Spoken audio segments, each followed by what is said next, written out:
The rest of the game is completely silent. Weird. And all you hear are just like, you can hear enemies moving around. You hear you're fighting the enemies. Nothing else. And then you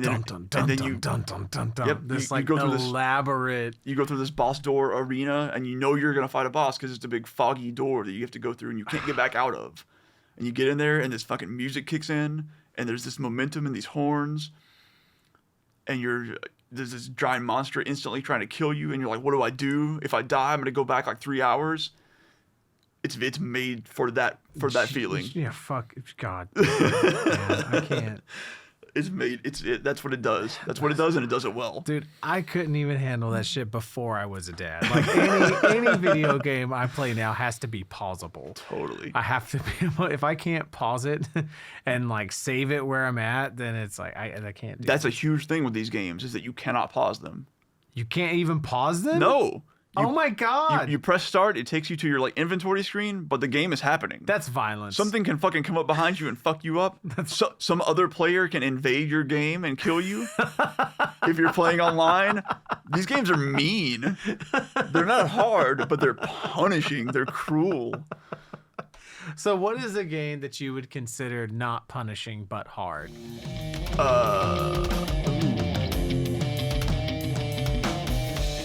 Episode 16, recorded November 19th, 2021. So the only vocal warm-up when people say something like that, all I think is lion face, limb face, ooh. That's one, yeah, that's a good one. That's all I could think of. That's Jane Silent Bob? Yeah. Ben Affleck and Matt Damon. Uh-huh. Oh, good. Have you seen that new one? It's real bad. I watched like 10 minutes of it, and I had to turn it off. I watched the whole thing. No wonder your tooth hurts. I watched the whole thing. It's not good.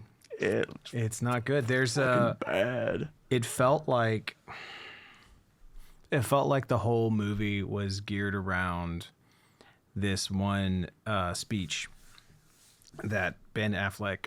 I don't know if it's Ben Affleck or if it's Holden. I'm not right. I mean, in the movie, I don't remember.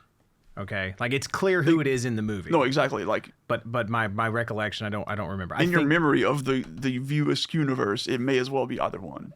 Sure, yeah. But he has this quote or this like little brief short monologue about having kids and how that changes your perspective, and that now something to the effect of like now. It's not about you. Like now you are the stage for them. It's really endearing, and it's really sweet, and it's really it resonated whenever I heard it. Yeah. And it almost felt like Kevin Smith did that whole movie as a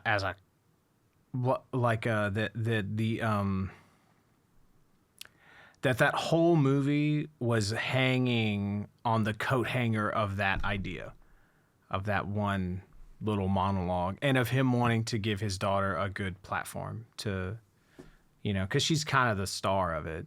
That the female lead is his daughter. Right. And so like I'm not gonna like go out of my way to trash it because I feel like he had good intentions. Do you know what I mean? I guess. But didn't they do yoga hosers? Wasn't that also her thing? I think so. Also, maybe he's got a lot of stages to give. I guess that's fine. I mean, of all the crazy shit that people do, it's not hurting anybody. That's total. I have no problem with it. Like, what a great way to say it. Like, listen, do what you fucking want, Kevin Smith. What a great way to say it. It's fine. Yeah. I'm not shitting on it like that. Yeah, but it's just that in the first like 5 minutes, Jason Mewes does the fucking dick back between the legs thing again, and I'm like, you're like 50 years old. What are you fucking doing, man? I don't even remember it. Yeah, I didn't even. Yeah. I that's for the best, probably. All I remember really about that movie is that one little thing that I just said. That's all. I don't. The rest of it was. What movie? Speaking of like old delayed sequels. that we didn't finish watching. Uh-huh. I started watching the sequel to Devil's Rejects. Oh, The Three from Hell or whatever. I haven't seen that. I watched like 30 minutes or something and like fell asleep on the couch. I had rented it and then I like didn't finish it and I was like, nah, I don't need to. Man, that's almost worse than it being like objectively terrible. Yeah, it was just like I don't need. Well, here's another thing: is that oh my gosh, I can't believe I'm going to forget his name. Oh man, I feel like a shit. But the actor who played Captain Spaulding, Sid Haig. thank you so much. Oh, praise. He's Jesus. like the one guy. I mean, I guess Sherry Moon Zombie, I know, but yeah, Sid Haig. Totally. Well, yeah, and you know, and Bill Moseley. is the other, I forgot his name. the other cat, and but Sid Haig was really sick. Right. Yeah. And basically He died like right after they filmed that, basically, right? yeah, and he like, from my understanding, like he called Rob up and was like, "Look, I'm in bad shape," you know, and so Rob had to like redo the script. Oh, wow! I didn't realize that. And stuff like that to but pretty much all that, you know. And Sid showed up for like one day of filming, and it's not much, and you can kind of tell that it's. Wow. That you're sort of like working with what you have, and so maybe it would have been different had you know, but it just I don't know. I shouldn't critique it because I didn't finish it. That's fair. But Yeah. Well, I mean, likewise, I can't critique the Jay and Silent Bob thing. I'm just like, I don't want to watch that. My critique is that I don't want to watch that. yeah. Well, and the thing that made Devil's Rejects so interesting and so cool and so whatever was that it was so different than House of a Thousand Corpses. Yeah. And so that made it immediately really engaging because you had these same characters in a completely different kind of movie. Yeah. Well, it was like he did the tone piece first. Like the House of a Thousand Corpses was like to tell you what the style of the movie was supposed to be, or the universe, I guess. Mm-hmm. And then he made an actual movie after that. Yeah. Well, I almost sort of see it as that, you know, House of a Thousand Corpses is like a Neon Lights Texas Chainsaw Massacre. Yeah. You know, just. It was literally what it was. Right. Kind of what it was. You know, and then Devil's Rejects isn't even really a horror movie. It's not that kind of horror, anyway. Yeah. Right. It's personal. It's a trauma movie. Yeah, it's psychological. Not psychological horror, but it's a psychological horror movie. Yeah. We recently watched, Allison and I, we went through and we watched sort of so many slasher movies. Right. But mostly Friday the 13th and Halloween. We watched like all the fucking Halloween movies. And it was really fascinating to sort of see how different, how to say, what am I trying to say? When you watch Rob Zombie's Halloween in the context of all the other ones, then it becomes clear how different it actually is. Mm. And it's because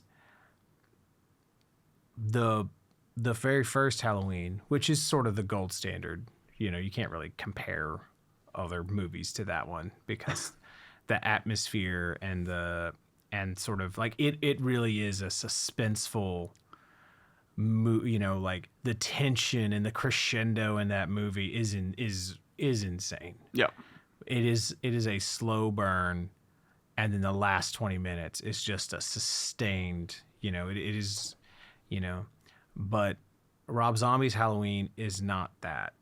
It's more like a terror movie, or a violence movie. And it's not, because this is the thing, in most slasher films, the suspense is the lead up. It's all about that build up. Right. Until shit starts popping off And then for the rest of the movie, typically, it's just popping off. Right. Well, and it's even just each kill. Like it's all about the build up to the kill. And it turns out they were behind the tree, and then you catch a thing to the head, or it comes through the tent, or whatever it is. But all those kills are sudden. They happen instantaneously, and I think that's kind of the comfort food. Comfort food is maybe not the right word, but that's sort of the comforting thing about slasher movies is that, like why the violence in it feels sensational or doesn't feel as intense. Like they don't linger on it. It's just kind of there and it's gone. Like you knew it happened, but you don't have to sit there and stare at and it. it's like, the dude was walking on his hands down the hallway, and then Jason hits him with a machete, and his body falls in half, and so it's like you do. It's instant, and and then you find his body in a hammock or in the top of the closet or whatever it is. It's sort of it's an instant shock. Right. Or like he squeezes someone's head and their eyeball pops out or whatever it is. But in Rob Zombie's Halloween, you see multiple, it takes like a minute and a half for, and someone's getting in the head with a baseball bat and they're still kind of conscious, but they're not functioning, and they're laying on the floor and their legs twitching, and then they continue to get. It takes them a while to die. Right. And then the sound design is deeply unsettling in because he's mimicking, he's not creating like an atmospheric sort of, he's not using music or not. When I say whoever did the sound, it was Rob Zombie didn't do the score, but it's using sounds to almost mimic what's going on in Michael's head. Okay, right. As he's killing someone, and so it's just, it's to create like a soundscape. Yeah, instead of a soundtrack. But like, there's one scene where some shit pops off and all the sound dips away, and you just hear the siren over and over and over and over and over again, and it is unsettling. It's not. I think this is the thing. I think that slasher movies are. I think they're escapist. In a way, and Rob Zombie's Halloween wasn't really escapist. Right. It was like, you need to. I'm gonna do this, and you're gonna have to deal with it for a while. Yeah. Because it's one thing to see a dude in a mask sneak up on someone and get somebody. Right.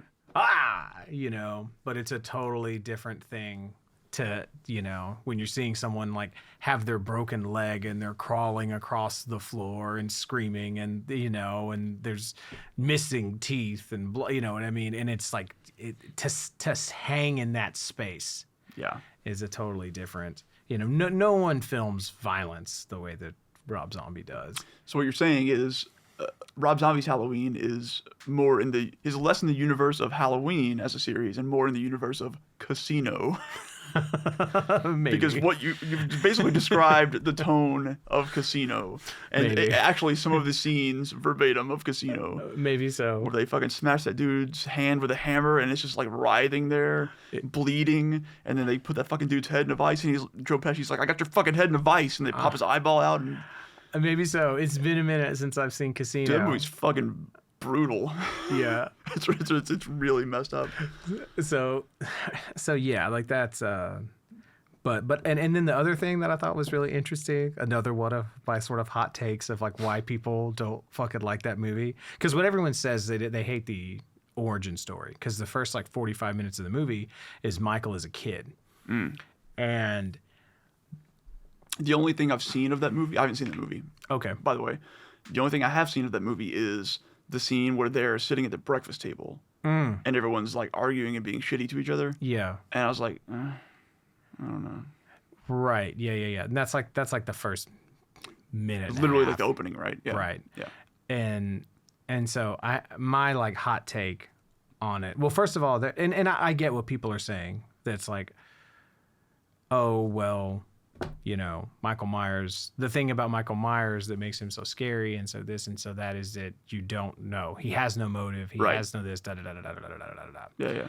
And so that's cool and that's fine. But if you want to, criticize, if you want to start criticizing the Halloween movies for trying to give Michael a motive and give a method to that madness, you really have to start at Halloween 2. Because that's when they start hinting at all this druid Sam Hain stuff, and then that becomes what they conclude in 4, 5, and 6, that it was this like cult, and all and stuff like that. So if taking the mystery away is your problem, then you really only like Halloween 1978. Right. That's the only one you like.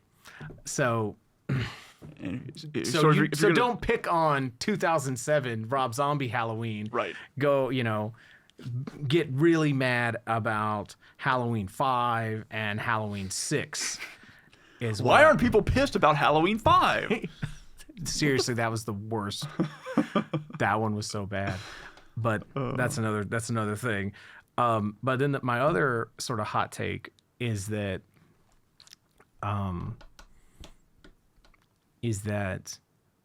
because I remember seeing that opening scene, and I remember being like, yeah, I mean this is a little hyperbolic, but yeah, that's real.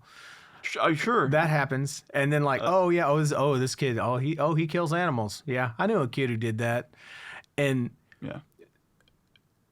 And I don't know that that's everyone's experience. No, probably not. I don't. So I imagine a lot of people are taken, are either one, they see that opening scene and that dynamic, and they think like, either this is too real, and I don't want to do. This isn't going to be fun. Right. Or this is ridiculous. And this can't possibly, like, this is too over the top to be believable. Yeah. And I think my problem with literally, I saw like 5 minutes, like literally nothing of the movie, right? I can't render a real opinion on this movie. But I think what put me off of that scene was a combination of both of those things. Mm-hmm. Where, like, I know that shit's real. I've seen it to some extent. Right. But also, like, they do it so perfectly. Every little beat is so, like, of course this is what they would do, that it flies into the realm of, like, disbelievability for me. As stupid as I guess that is, that's how I... Right. Because what that opening scene takes, like, 3 of the worst arguments that a family has had, and it makes them all happen right at the same time. Yeah. Basically. It weaves them in expertly to its credit. Right. And it's like, if you've never been at your friend's house and heard his dad say, "You know how I know that you're your mother's kid? Because you're a fucking idiot, just like her." Like, if you've never just, like, seen that, you've never just been like, "Oh, I better shut up. I better, like, keep quiet because I don't want to get caught that crossfire." Right. Then like, that shit they're screaming at each other seems probably is just insane. Yeah. Like, because I could totally see someone thinking, like, no one would ever say this. Right. Or like, oh, it's like, okay, what? So, like, the stepdad's hitting on like the stepdaughter. Yeah. And it's like, that's a thing. Like, and this is way before the fauxcest, like, porn thing. Like, this was in 2007. Right. Like, oh, let's just film a normal porn and then give it a title and say that it's Stepbrothers or whatever. Yeah. This is way, way, way before that. Yeah. So. Well, I think it was probably around. It just wasn't well known. Yeah, it wasn't unavoidable in the pornscape. Yeah. It's underground. It was the real shit. Now it's just in the mainstream. Halloween. It's like Live, pissing in the mainstream. Bring it back around. Oh. It all comes back to Ed. Yeah. Turn my head. We you know what? I just had the best idea I've ever had. We got to change the total format And this is just, I mean, people have podcasts that are just about like a certain series or a certain. This is the live cast. We're just gonna every episode is. Oh, hold on, excuse me, guys. I gotta pick up Robert's eyes. They rolled out of his head. I gotta. Well, it's gonna be a real shame when on the live cast I die. It's gonna be a real bummer for the trajectory of the show. Man, but I need to educate you about all the grace of. I need some of that mouthwash you were talking about earlier. It's just, can you chemically burn my ears? Yeah. There's a film in my mouth and my ears. How violent is it? Did Rob Zombie direct that film? But yeah, we could just everything we talk about. Like this is death metal through the eyes of Ed Kowalczyk. This is. Like, can we make pretentious pseudo spiritual death metal? Can what kind of video game music do you think Ed would like? Like every episode is a hypothetical. It's the Ed cast. Maybe we can get Ed on as a guest. Man. What's he doing these days? What's he? Yeah. Hopefully not making music. Oh no, I'm kidding. I would never say that. I would never mean that. That's a really terrible thing to mean. I can't say I would never say it because I just said it. Yeah, true. That's kind of a contradiction. But hopefully he's not hitting on girls. I mean, there's been no allegations of him. You know what I mean? Well, he did. Yeah, I mean, they probably just walked away. He was so fucking lame. It was like, this isn't even offensive. Like, I can't. Don't even feel like I can get mad at you. You're so bad at this. Did you just show me your chest hair? The one chest hair you had? Oh, isn't that nice? It's like, hey, Stacy, Eyebrows is over here hitting on me again. Does he have that rat tail still?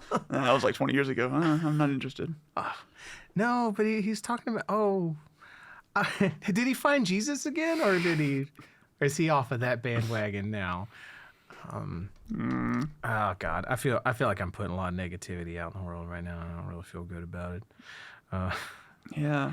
So Ed will do that to you. God damn it. Anyway, but yeah. So we did a whole, at my behest, a whole deep dive into the whole live thing. Edcast. Yeah. So a few episodes ago. And so, Live has made some of my favorite maybe not top 10. No, probably top 10. Like, favorite tip-top fucking records of all fucking time. So every criticism that I give comes from a place of love. And initial love. And then betrayal and grief and confusion. The stages of loss. Yeah. When you lose one's life. Oh boy. Oh, Ed. What are we gonna do with you? So what we've been talking about is just like, we did 2 episodes where we talked about video games. Yeah. And then we did 2 talking about death metal. Yeah. And stuff. And so I wanted to kind of revisit those, or an aspect of those, in a sense, just because there was something I feel like we missed, in a sense, especially on the last one, which was the why. And so what I mean by that is because what I think is so interesting, and what I think is interesting about you and I as a case study of exploring our different tastes and our different tangents, is because we start in such a similar place. Like, if you look at our initial playlists, there's literally like 4 of the same songs on there or something. Maybe not 4, but there's a lot of the same artists. It was very clear that you and I started in a very similar place musically, and there was so much overlap. And then we were in a band together for like 10 years, and then we were in another band together. And so and if anything, during that time, like a lot of our influences would have converged even more. Like, At some point, it was just like a line. Right. It's, You know? yeah. Because that's kind of what happens when you share a vehicle with people and you're driving around the fucking state. Is you're kind of Right. you're gonna find what you're gonna listen to a lot of what you all can stand, and so whatever that is, you're gonna listen to a lot of that. True. And so I think it's really interesting to sort of consider the factors as to why I kept going down this extreme metal, death metal rabbit hole, and you were like, nah, Right. or even to a certain extent of why. Not that these are two things that you should put in parallel, but like we had a similar experience with video games up to a certain point, Right. and then I'm like, nah, I'm good. No more video games for me, And so I don't know, like I think that's sort of interesting to consider, like what is it about our different personalities or our different temperaments or our different interests that makes me not be able to get enough of death metal, of extreme metal, and for you to only listen to it when I make you. Yeah. That's a good question. So do you have any thoughts on that? I don't know.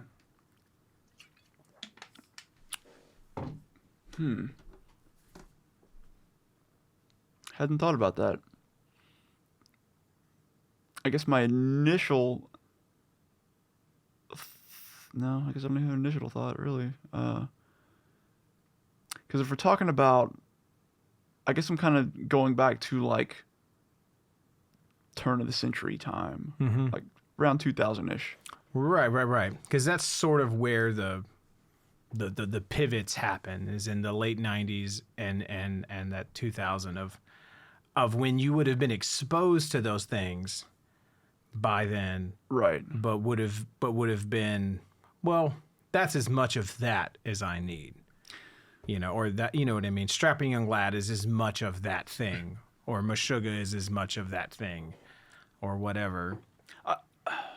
I think, honestly, it is, like, the reason I think that kind of music, that kind of extreme metal music didn't grab me is because so much of, I guess, a combination of what I had heard up to that point and what I just perceived it as a whole, was just something that was something, which is something that we touched on in the last episode, I think, which was like actively off-putting to me, which is like the vocal stylings, or just like the grating nature of some of the music. And I think that's why strapping, and I guess to a lesser extent meshuggah, were such like eureka moments for me. With that was like, because strapping is like, it's objectively just, it's so, the production is a huge part of it, I think.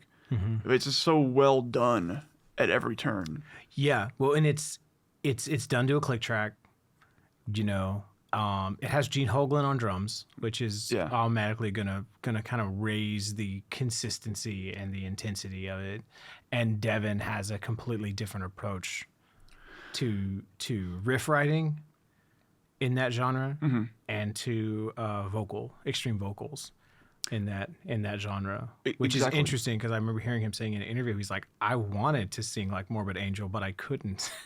So I had to figure out this thing that I do. Right.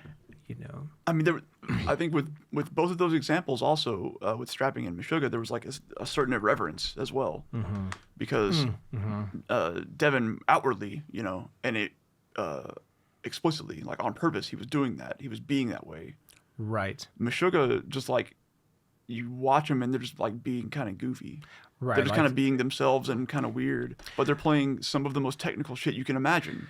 There is something deeply irreverent about meshuggah, like the New Millennium Cyanide Christ video. That's a perfect example, yeah. And it's something very alluring about that. And like, I can get behind this.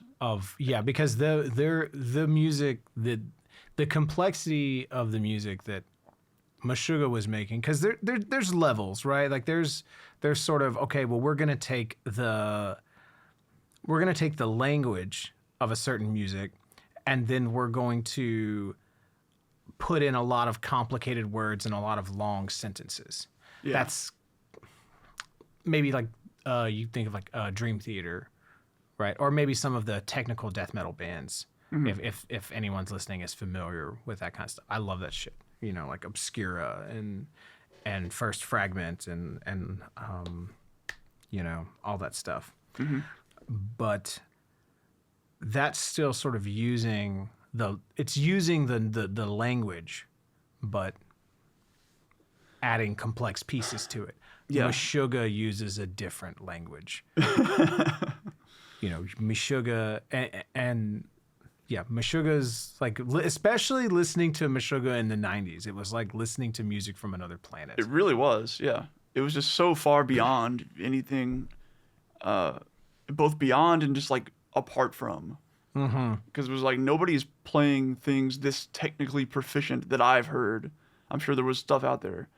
But also it's just, they're doing it in such a way that it doesn't even seem like this other kind of music. Right. And I have like sort of like a little pet theory or concept about that sort of thing, that it's almost like you have dials on the complexity of music. And so maybe, and you can't dial all of them up, right? So you can't have complex rhythm, complex meter, complex melody, Right. complex lyrics. Because then it's just like a goulash, a Right. mishmash. It's indistinguishable. Right. And what Meshuggah does brilliantly is they say, okay, well, we're going to have very complex rhythm and meter. In a sense, you could say that they don't have complex meter if you want to do that, but fuck you. Don't be a doof. You know. That's 26, like that's 26/16 over 4. Like that's still call it 26. Okay, we don't every all of Meshuggah's in 4/4. No, that's dumb. Because that doesn't help you understand it. You know, Right. Like, okay, this is a cycle of 7 that loops over. You know, That'll help you bang your head to it. Like you just go this the whole time, but there's way more going right, on. like this is a cycle of 7 that loops 4 times, and then there's 4 more beats at the end of it so that it rounds up to be 32, and you have, you know, so, but you still need to understand it as 7, I feel, or know that it can be whatever. But there's almost no melody. Yeah. In their music, and there's almost no tempo changes. Yeah. And so they dialed the complexity way down on those elements so that they could just push the other ones to 11. Right. And then when they do use those things, it's like, oh wow, they did that. It's insane. They did right? a little melody there. They did a double time thing here for a split second. Right. Yeah. And it's like a treat. It's like a nice treat for you. And so that allows their music to have a hypnotic quality that a lot of heavy music, almost no other heavy music really has. I think that's actually a big part of what I like about it. And I've thought about that before, but that's a good point. I saw them live, I guess, back in 20, I don't know, whatever, when they were touring for Violent Sleep of Reason. And I tell you, man, that live show, this is one of the most intense crowds ever that I've like ever been a part of. And you would think, because normally how much you enjoy a metal show is often directly proportional to how well you know the songs. Because typically stuff sounds like a wall of shit. But that's not how this Meshuggah show was. And like you didn't need, because when you listen to it on your headphones or you listen to it at home or whatever, there's an intellectual quality to it. But when you're seeing it live and the light show is synced up, because the light show looks how their music sounds. Yeah. Because Thomas's cousin is there playing the light board like it's a fucking instrument, which is insane. Like that stuff's not programmed. There's a dude back there going, you know, click, click, click, click, click, click, click, click, click. Fucking you know? man. Wow.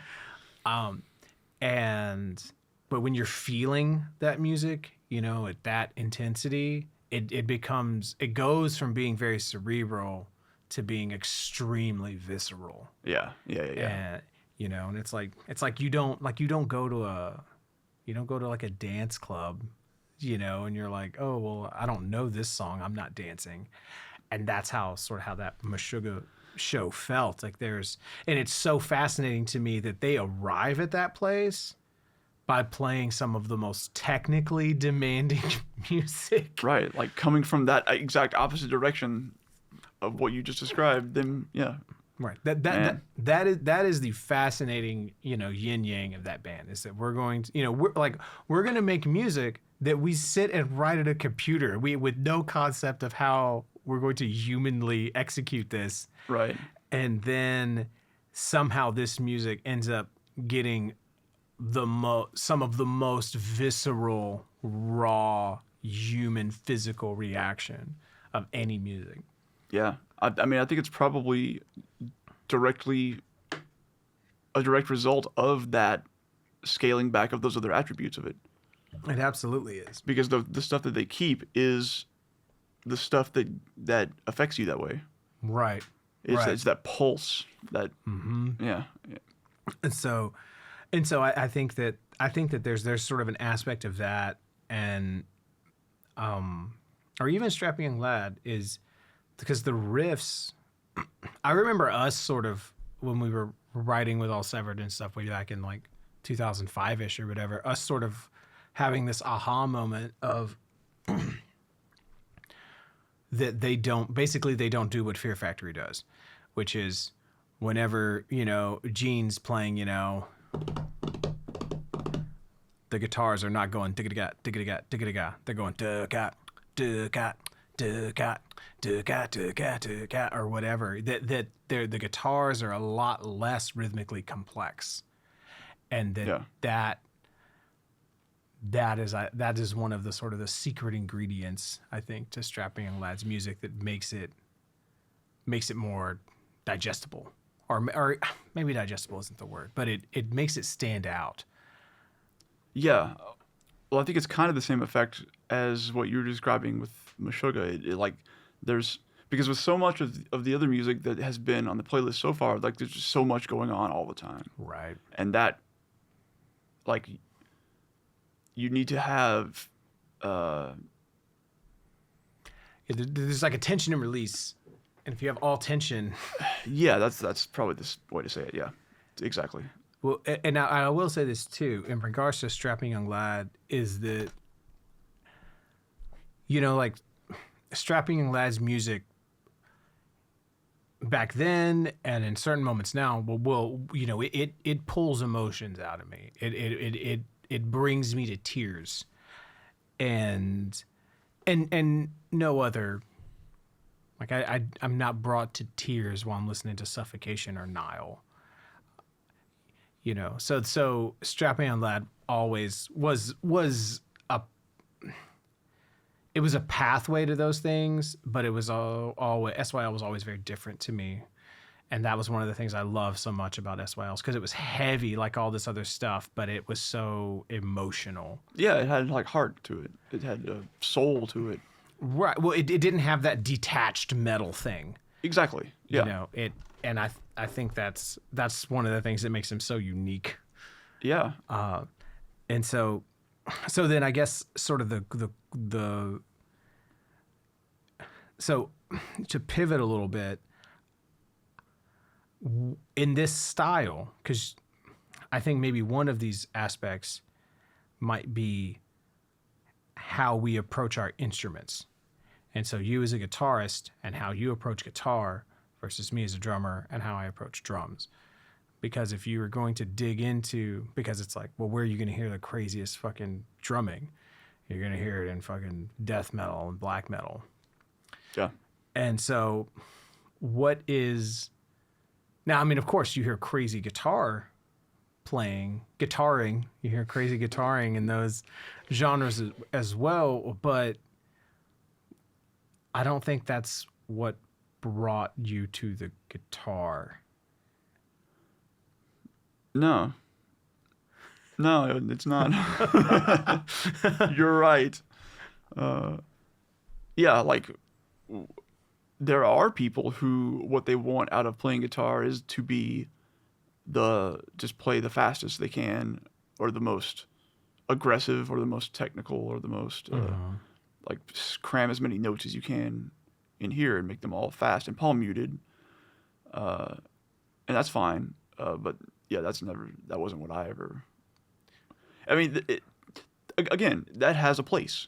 Yeah, and we did do that sometimes because it had like it's a push and pull. It's a tension and release. It's right. There's a time and a place for that. Doing it all the time is not good. It doesn't sound good to me. Sure. Well, so you personally, like you as a guitarist, your personal taste and your sort of evolution as a guitarist, like what is the craziest, like the fastest guitar playing that you were obsessed with learning how to do? Fastest in what way? Because like Eruption is fast in a certain way. Maybe. But it's not like what things, like when you were sort of developing your relationship with the instrument, what things, what songs, what styles did you really gravitate towards that really pushed that technicality? I mean, there was stuff like Metallica, Pantera and Slayer, which is just like there's a hell of a lot of tremolo picking in there. Yeah. That you have to be able to do, but there's also just a lot of really fast, not tremolo picking. You have to be precise. Right. It's just very fast picking. Right. And I learned a ton of stuff like that, and loved that. But it's in the context of songs that do other things, as well. So like maybe fucking Hostile. It's got that and like, but then it does other things, and then it goes to the halftime, and it's dynamic. And same with like Metallica stuff. Like the main riff to Master of Puppets is like tiring to play for like 7.5 minutes straight. Sure. But there's so much else going on in that song. So to you, it's all about it's sort of like, okay, well, this is a cool element, but that's a tool in the toolkit of playing a fun song. But how does this element fit with the song? Yeah. Like, okay, this is cool and this is fast and that's great, but how is this?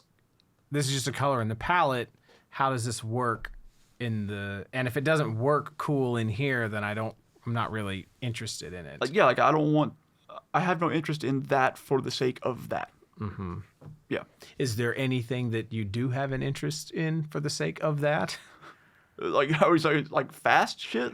No. Or, like, is there any sort of like aspect of guitar playing that you're like, oh yeah, like you can just, if you play that kind of riff, I just don't really like it. You don't even need a song. You could just hang out on that vibe, and I'm totally cool with it. Like, is there an element like, okay, so you only like fast technical shit if it's used effectively in songcraft, right? But is there some other element, like a certain kind of, I don't know, like bluesy stoner riffs or whatever? You're like, yeah, you can just play that on loop. I don't need a song. I don't need that to be a coat hanger for a song. Like, just. I feel like it's kind of a cop out to say like no, because I like having all of those things. Mm-hmm. So that's not a great answer, but I mean, I guess if I thought about it for a while, maybe I could think of something. But. So what style of music can you tolerate the shittiest songs in? Ooh, that's a good question.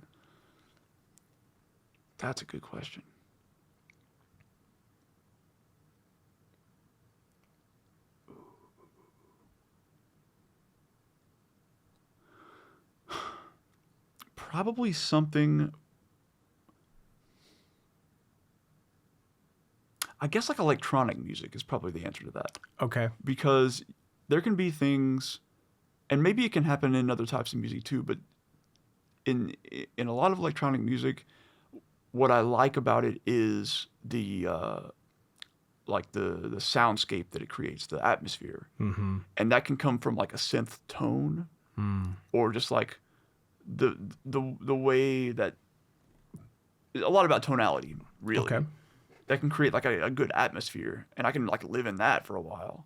Okay. Regardless of like the notes that are being played, or if anything's being sung, and how mediocre it might be, or whatever, you know. Yeah. So that's probably my answer. I think I have a way higher tolerance for shitty electronic music, or just subpar electronic music, than I do Right. for subpar like rock or something. Sure. And maybe part of that comes from like, well, I know you're playing a boring riff, Yeah, you have a lot more. You have a lot more. more familiarity with it. Right. Yeah, so Right. there may be some aspect of that.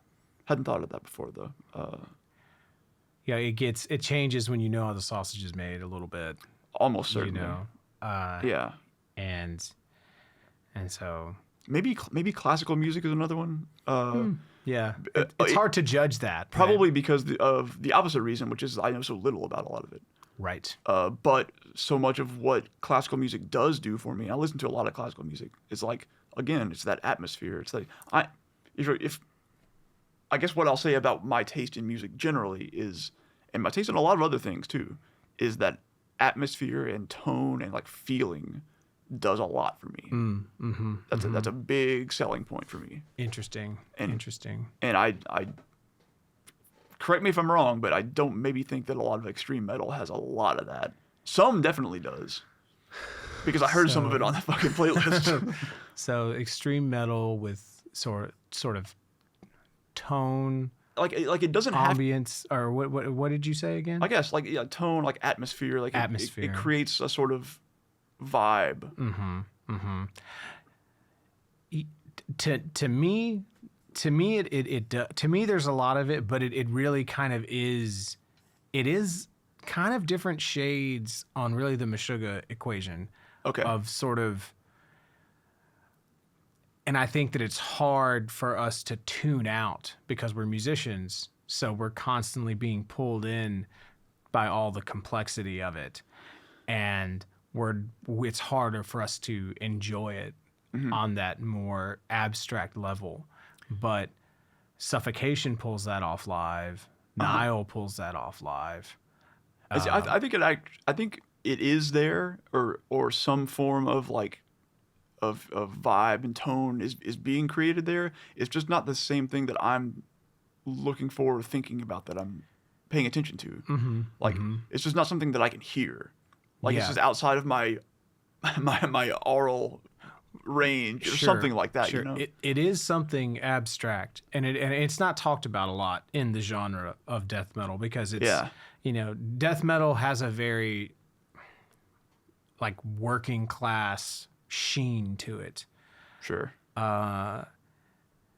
For good reason, but as most metal does. Yeah. Because that's kind of, if you want to say that like Sabbath is the roots of metal, it all kind, you know what I mean? Like they worked in fucking, I think Birmingham was like a steel town or something, like Something like that, yeah. Some fucking dirty, polluted ass fucking town. Like it wasn't San Francisco. Have you walk down San Francisco Market Street and you step on shit every couple steps? Well, it wasn't San Francisco in the 60s or the lore of San Francisco in the 60s. Yeah. I guess. And so you don't typically think of that music having a very intense sort of cerebral or intellectual or meditative component, but it's there. I feel that it's there. Well, Sabbath is an interesting example, because that is a band that I would absolutely say does for me. I wasn't referring to Sabbath. Okay. I was referring to death metal. I meant gotcha. Sabbath, and like, okay, well, this is the roots of all things that we call metal. And so, well, yeah, no, because Sabbath definitely has all that. Okay. Yeah, no. All right, never mind then. Yeah, no. Sabbath has all that. Okay. It's very clear. Yeah. There's, but I,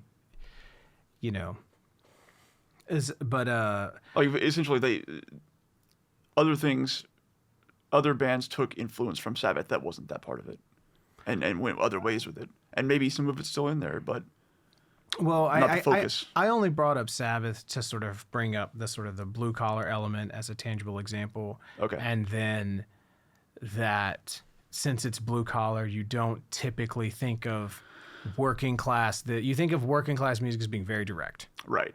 You don't think of working class music as having underlying subtleties and complexities and all those types of things. I'm not saying that it doesn't. I'm just saying that's not how, like you're not like, oh, I'm going to listen to this country song because it's going to make me think about composition in a deeper way. That's Sure. not what you say, even though it will if you fucking listen to it, or so on and so forth, Right. But yeah, so your turnoff of extreme metal is sort of like, okay, well, I'm not really hearing the songs. I'm not hearing the hooks. I'm not digging this atmosphere. I'm not digging this vibe. Yeah. I mean, please tell me that I'm fucking wrong. Yeah, no, like broadly, yeah, that's Okay. that's a way to say it, yeah. Okay. I'm sure there's more intricate stuff if I sit and thought about it for a while, but yeah. It's interesting. And so I think maybe a reason that I got pulled into it, I think on the surface, is drumming. Totally, I can absolutely see that. Because it's the same reason that I got pulled into jazz. Because if you get into studying the drums as an instrument, I would imagine it's similar with guitar and maybe the blues, in a sense, that if you study drums, you're sooner or later you're going to end up talking about jazz. Now, why is that? That's because the drum set is a relatively young instrument, and the evolution of the drum set happened in step with the music that was developing at the time was jazz. And so much of what can be, of the emotions that can be conveyed on the drum set, so much of what's possible on the drum set has been worked out in the jazz idiom and the things that have derived from jazz. So that's why if you are going, when you study drums, you're going to end up talking about jazz. You're going to end up studying jazz sooner or later, if you're a real student of the instrument as a whole. I'm not saying that if you don't play jazz, you can't play good drums. I'm fucking saying. No, with what you were getting at though, yes, if that blues is that for the guitar as well. And had I been, like, I played guitar for a long time. I've played guitar, off and on for 25 years, like basically now, but never was I a student of guitar. Never did I like set myself to learn methodology or anything like that. Right. So had I done that, absolutely, right, I'd be balls deep in the blues, Right. So and because you weren't like hustling around trying to fucking get gigs and right, and you weren't doing all the shit that I was doing. Yeah, if I was having to learn how to play with people who I didn't normally play with, that would have to be a tool in my. That would be like I'd have a mini tool set of just that, Right. You'd have to. Right. And I mean, and I've played with so many guitarists in different contexts, and it's not to say that all of them were able to play the blues well, but there was an awareness of it, you know.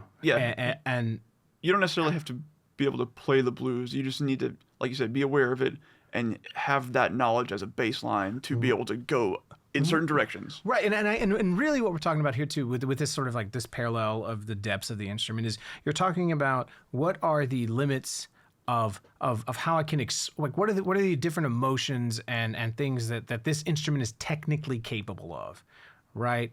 And a lot of that with guitar was figured out.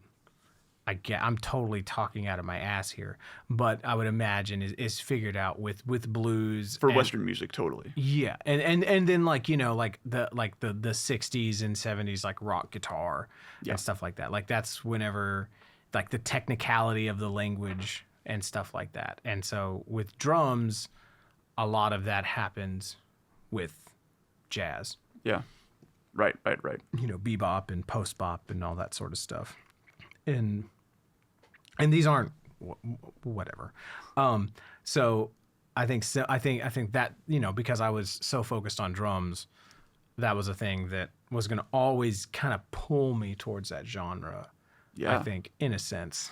So I mean, like watching the few videos that you linked last time, like Suffocation Live, like some wild shit, man. If I were a drummer, I'd be all up in there.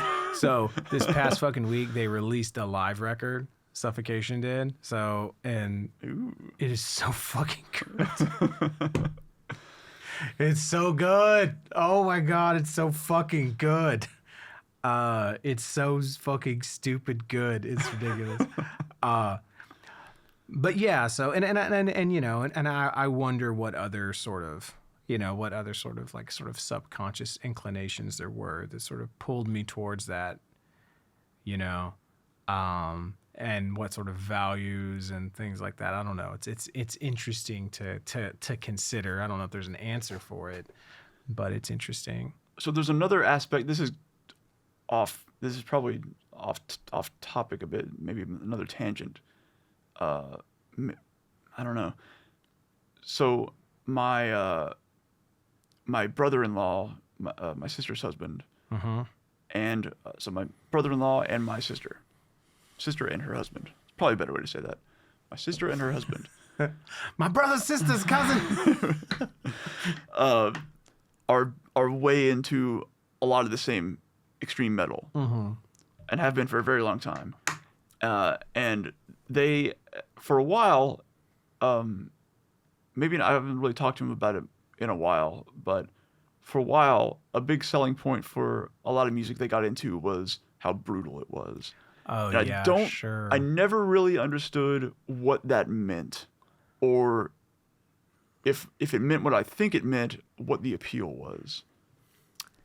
And I know that's a descriptor that gets tossed around a lot in extreme metal, and I've never really like, what does that mean? Yeah, that's interesting because there's a very specific subgenre of death metal that's called like brutal death metal or brutal technical death metal. Okay. So Suffocation is brutal technical death metal, and then a lot of slam bands, which slam dancers.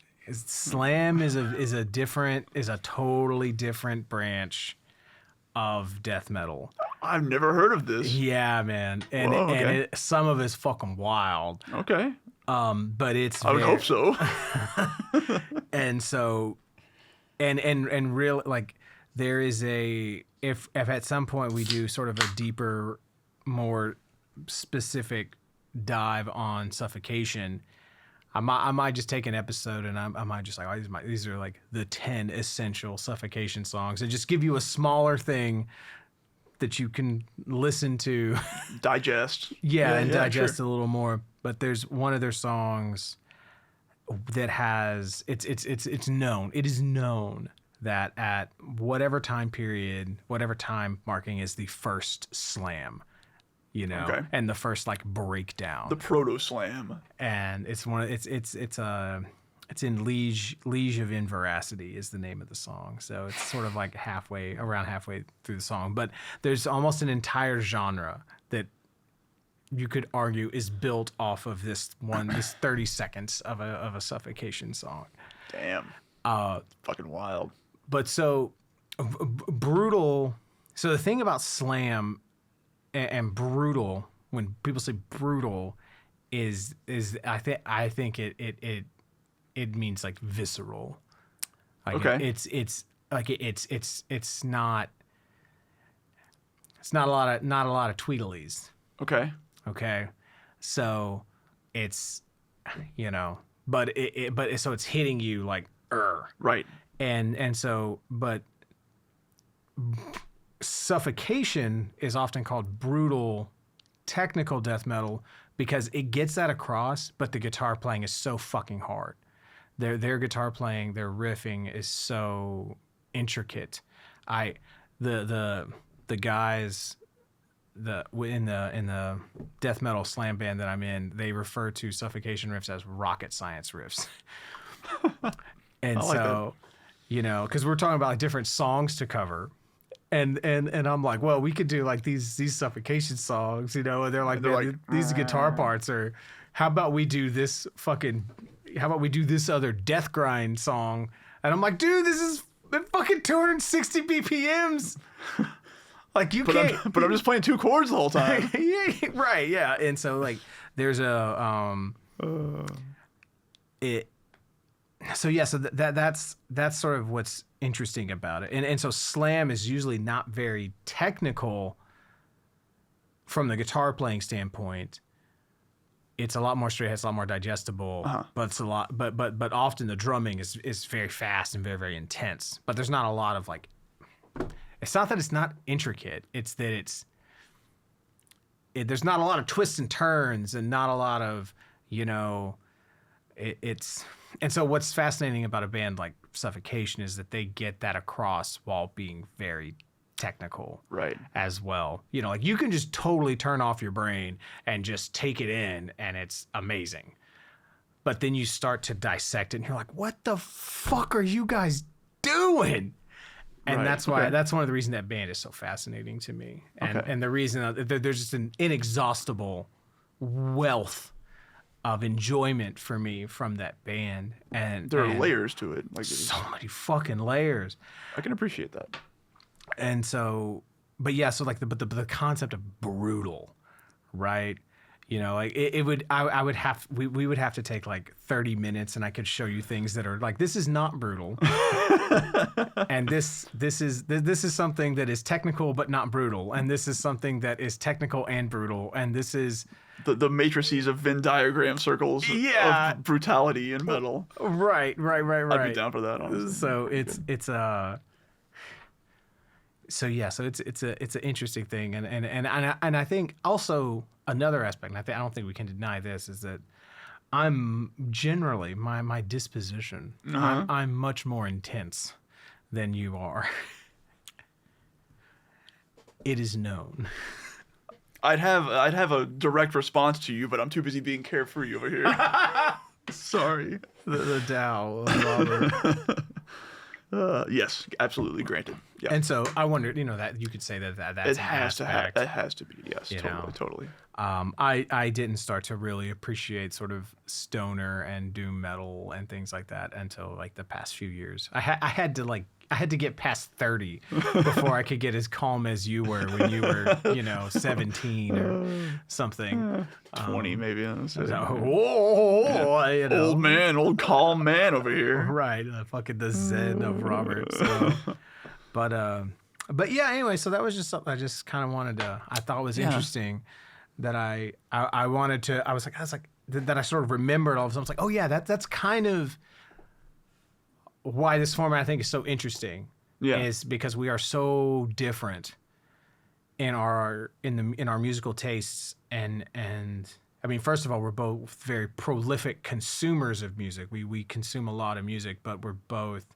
It's very, very different. Yeah. And to consider that we grew up in houses where our parents listened to almost the same exact fucking music. Yeah. And that we were in bands together, and yet we listen to so much music that the other person has just never even heard of. That's pretty awesome. Yeah. And so I think that's really fascinating, and that sort of. That's a great point. Yeah. So, like that's the sort of thing that I've like idly thought of, but never really considered. Right. Like what would actually be my answer to that question? So that's a good. Yeah. I like that. Because I guess like that's sort of in a way that is sort of the subtext of this podcast journey thing, of this topic of that I'm so interested in, is sort of what forms your musical taste. Like what. On a surface, on one level, it's just I just love talking to people about music that they're into. Yeah.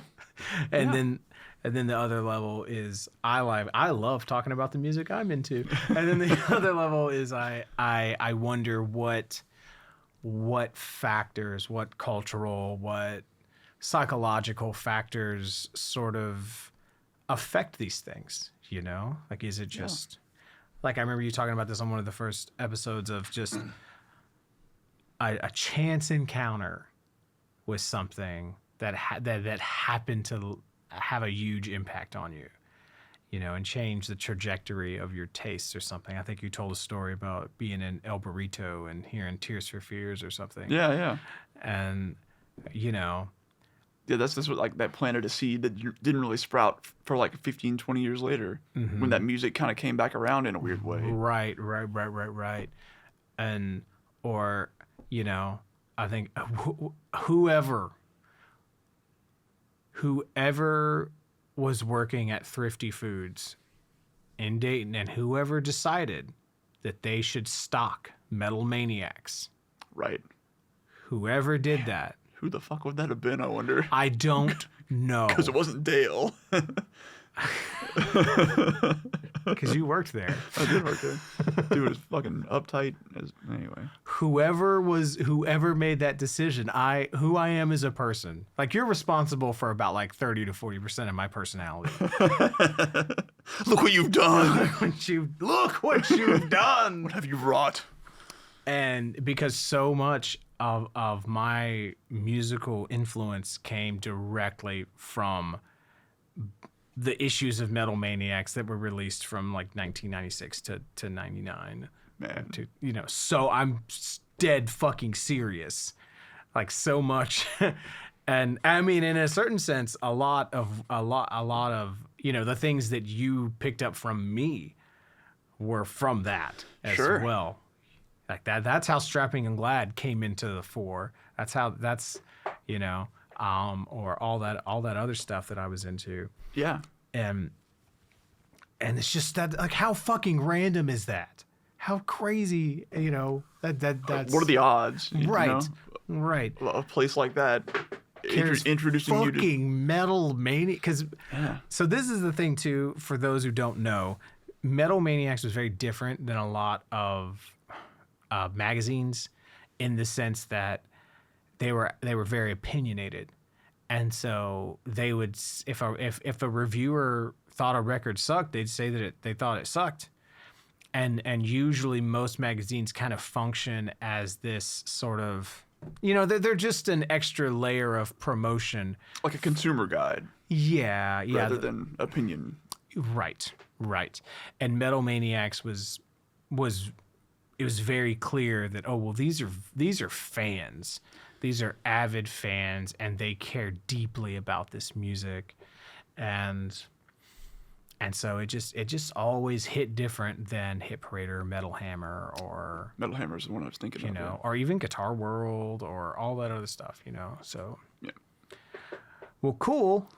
So the actual topic of today, is part 3. Yeah. So the flip side of that question was video games. And yeah. There we go. And we'll kind of talk about that in this context here. So, part 3. So the initial setup was going to be like 3 decades, but there was so goddamn much music in this like 3 to 4 year period that I was like, I had to split this off into its own. You have no idea how difficult it was to cull this list down, is what I'm saying. I'm grateful. Oh, I'm great. Okay. Hold on. Come out right. What I mean is, I am deeply appreciative of the work that you did, because this one I actually ended up listening to this playlist through like twice. So sort of once, sort of passively, and then a second time more actively and making notes and whatnot. So I appreciate all the work that you put into it. Thank you. So this is a very brief period, really, 2009 to 2012. Yes. And so a big part of the reason that this period kind of has a lot going on is that this is a little bit after. So 2009, the 360, Xbox 360 has been out for 4 years, and the PS3's been out for 3 years, I think. 05 and 06. and those were sort of where indie games started becoming a real thing. They kind of always had been in the background, very very scant few, since like 2000 or so. And hell, back into the 90s in a different way, but they really became a thing that you could set out to do and be successful with. And so, some of the games on here are like 1 to 2 man teams in a way, or maybe a couple more. But like one person's vision guiding a small project is basically what it boils down to. And that just wasn't really a thing much before. Which is very different than like a Fable or a something. big 500 person studio making a game, like Right. Assassin's Creed, 1,500 people on a game. Wow. Whatever. Yeah. Wow. Yeah, I have no concept of how this industry works. It's only gotten weirdly more diverse in that sense, but also more consolidated at the same time within each of those pillars, I guess. But yeah, anyway, that's the reason for this time period kind of blowing up like it did. I see. Because a lot of indie games came along that were able to produce like high quality I see. games and soundtracks in some cases. Well, and that was something that sort of you did something different on this, which is you sort of included links to YouTube videos of the gameplay. Yeah. Which was really, really helpful because it really felt on this one that a lot of this gameplay was very unique. Yeah. That Yeah. it wasn't. It was outside of my normal, this is a side scroller, this is a first person shooter, this is an RPG, or, the things that I would have been exposed to on, Nintendo, Super Nintendo, or early PC stuff. early PC gaming. For sure. Pre 96 PC gaming or pre 98 or whatever. Yeah. And Turns out video games have come a long way since Pac-Man, as they say. Well, I played past Pac-Man. I played Pac-Man. I played Doom. Yeah, man, I was really into Quake. Okay, I had Quake 2. I bought Quake 2. Poor bastard. Poor bastards. I played Heretic. I own Heretic on and PC. Blood. Yeah, and Hexen. Yeah, Hexen. Yeah, Good nice, shit. nice. Yeah, if it was a first-person shooter, I was like, please, yes, anything. During that time period, or during the late 90s or whatever. Yeah. And so, it's kind of with what we were talking about before. So, what do you think?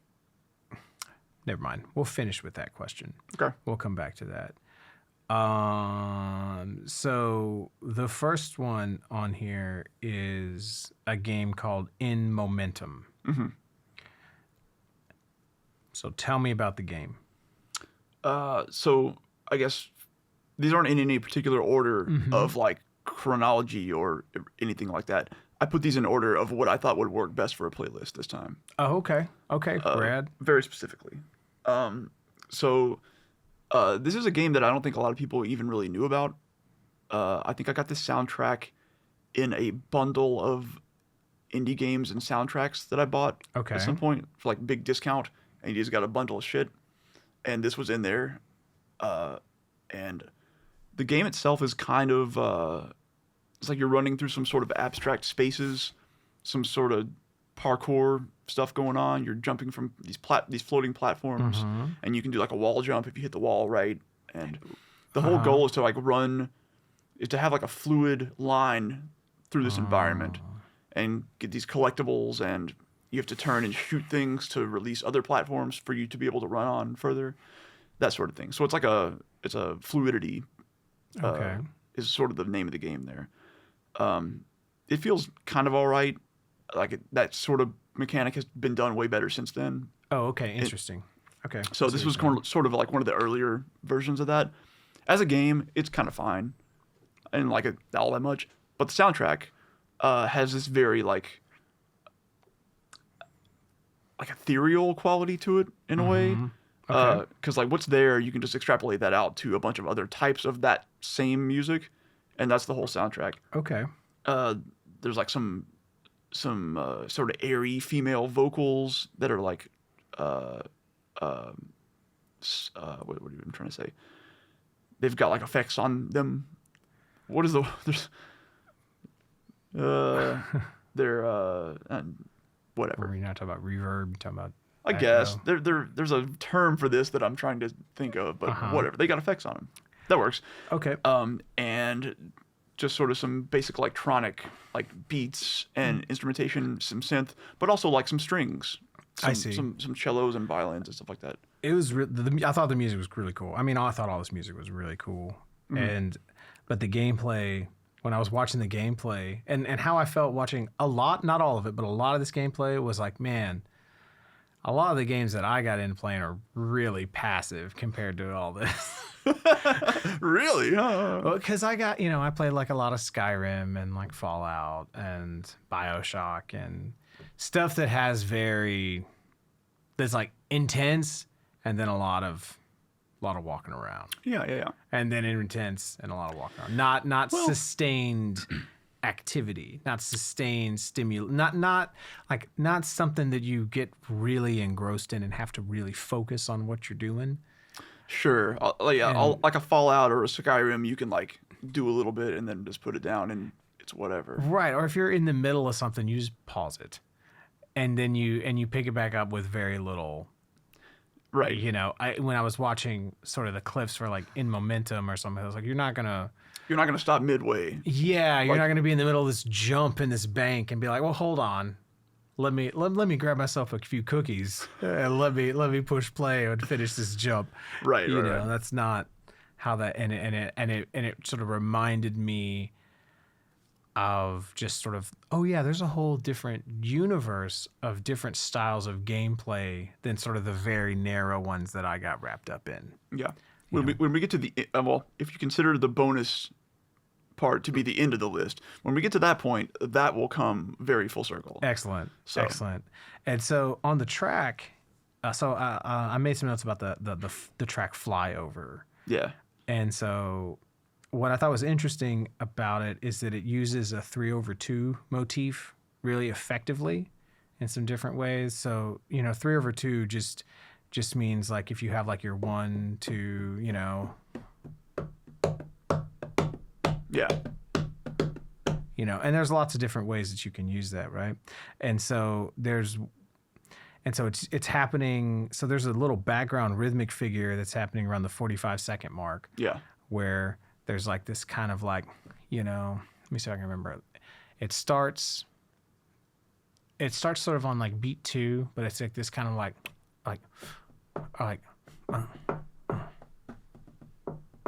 it's got that kind of but it's a 1. That it's like that. It's I think it might be shifted over a beat or something like that, but it's that kind of thing. And so that figure like that, like that is it's sort of a modulation, you could say, of what's called the tresillo rhythm. And so the tresillo rhythm is a basic 3/2 rhythm where it's sort of a 1 2 3 1 2 3 1 2. So a 1 2 3 1 2 3 1 2 1 2 3 1 2 3 1 2 1 2 3 1 2 3 1 2. But you don't have to always start that on the 1. So right. you can you can start on the upbeat like that, like a 1.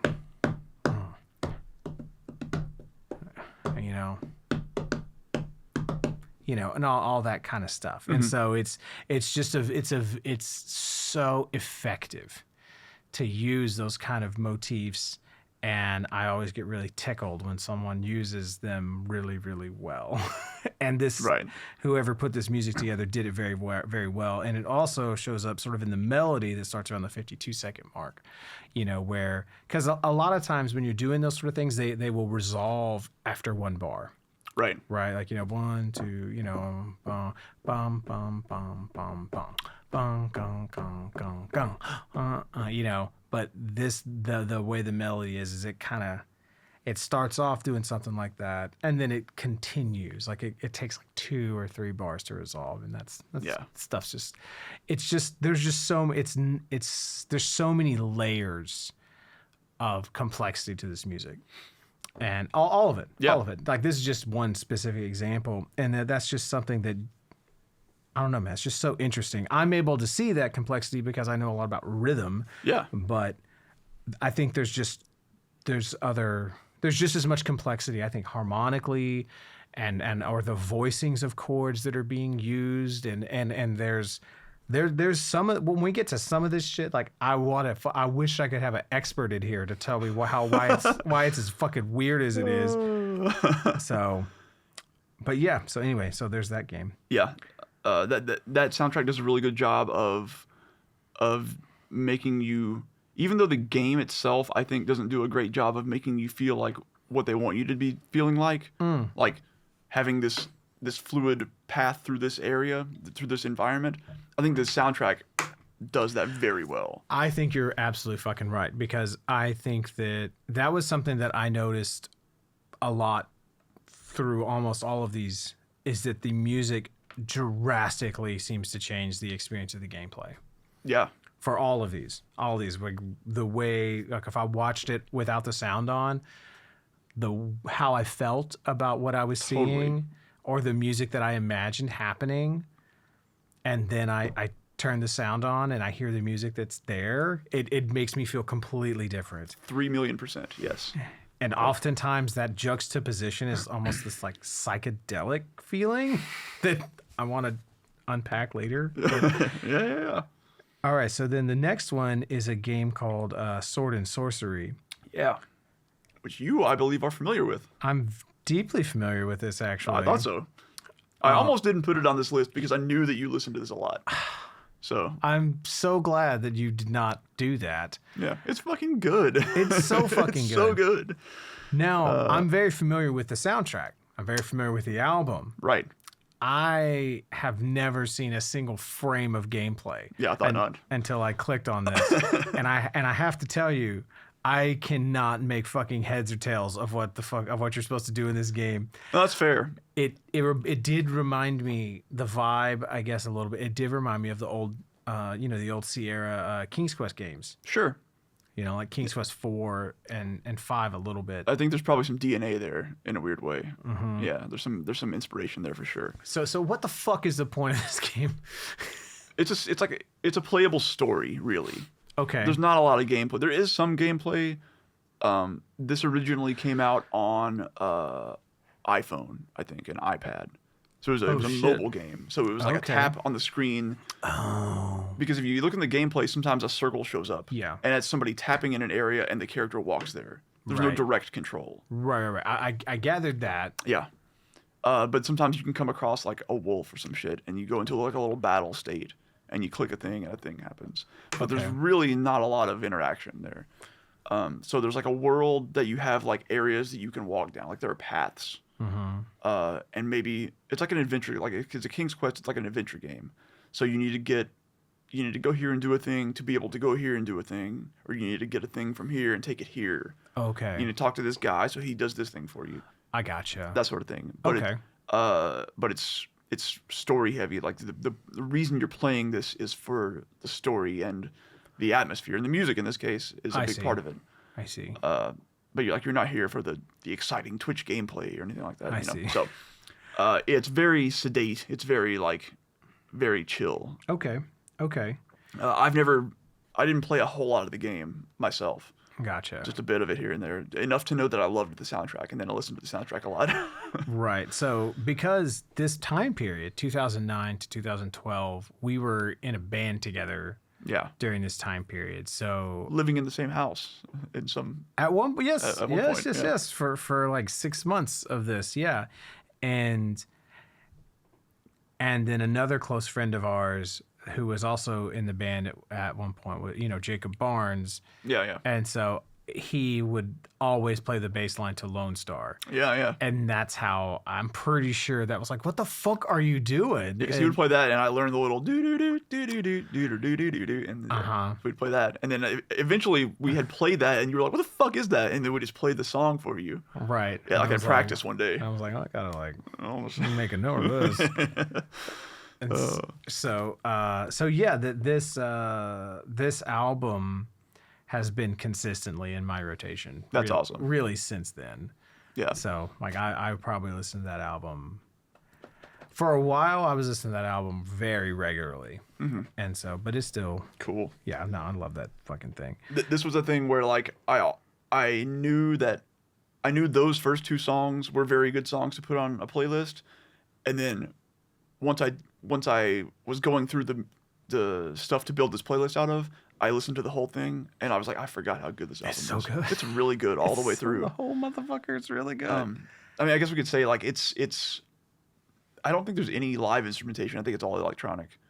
But it's like a lot of synths, a lot of like electronic drum beats and stuff like that. But yeah, it's electronic.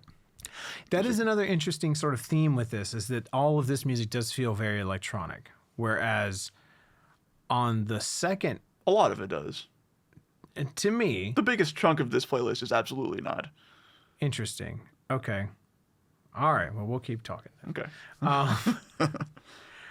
So, Well, I'd take that back. Not absolutely not, but mostly not. whereas I remember us talking in the second episode where because of the games being on like PS1 and being on CD, that allowed for them to have actual music, Yeah. you know, and so you would hear like a real fucking guitar solo. Yeah. In that first playlist, there was a very clear dividing line between like, here's some early ass 90s synth, and then here's like CD quality synth MIDI audio.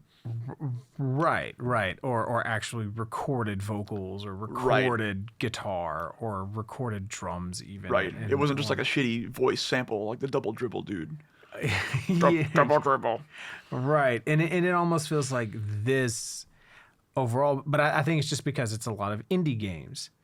And so, you know, like they weren't, if you're like a developer and like you have three other dudes, you're not going to pay like $10,000 in studio costs. Right. Like you're going to pay one dude to do it all in his bedroom, you know? Yeah. You're not going to get an orchestra in there. Yeah. Totally. And this isn't a knock at the quality of the music, but just sort of, Right. because, you know, it was a lot easier to make better sounding music in your bedroom in 2010 than it was in fucking 1990. Totally. Like the tools were there at that point. Right. And so, so the next one is The Binding of Isaac. Yeah. I'm interested to hear what you thought about any of this. Oh, good. So I was already familiar with this game. Oh, were you really? I was, Okay. because I had heard an episode of the Duncan Trussell Family Hour in which he interviewed the guy who designed the game. Ed McMillan. Yeah. So, and I heard that was probably like 5 years ago, Oh, 6 years interesting. or something like that. And I thought it was really fascinating. And Okay. I tried to track down a way to play the game, but I wasn't able to play it, maybe because I had a Mac or some bullshit like that. Maybe. Or I don't know why. I don't know how. I don't know what happened in between me being inspired to like, let me check this fucking game out, and me not checking it out. I don't know what happened. Maybe you Googled it and realized you needed another program and were like, fuck that shit. Right. No, what's a Steam? Right, yeah. Or maybe it was $20 and I didn't fucking have $20. Or maybe valid also. No idea. Okay. And so I was already familiar with the tone of it because he talks at great length about it and whatnot. Interesting. I'll have to go find that. Yeah. And so the gameplay of it is like a demented Zelda. Basically, yeah. Because like in the early Zelda games in the NES and like Link to the Past and stuff, you go from discrete room to discrete room. Right. And there was a thing to do in that room to go to the next room. Yeah, And it's exactly that. Yeah, and it's the same sort of vantage point. Yes. It's super inspired by Zelda. And so, but the thing about this one is it's called The Binding of Isaac, and, you know, like as in the biblical story of Isaac and whatnot, which, so are you familiar? You know, here and Vaguely. there. Here and there, yeah. Okay. So I might fuck this up a little bit because I haven't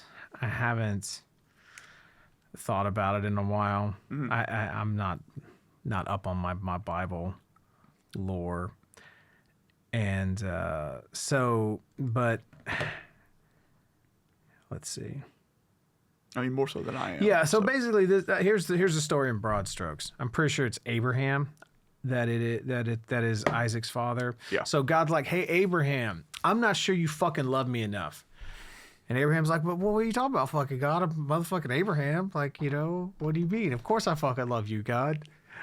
And God's like, you know what? Very casual this conversation was. I'm not sure, Abraham. You know, I need you to demonstrate your love for me in some way. I need you to prove it to me. You know what? How about you take your son Isaac?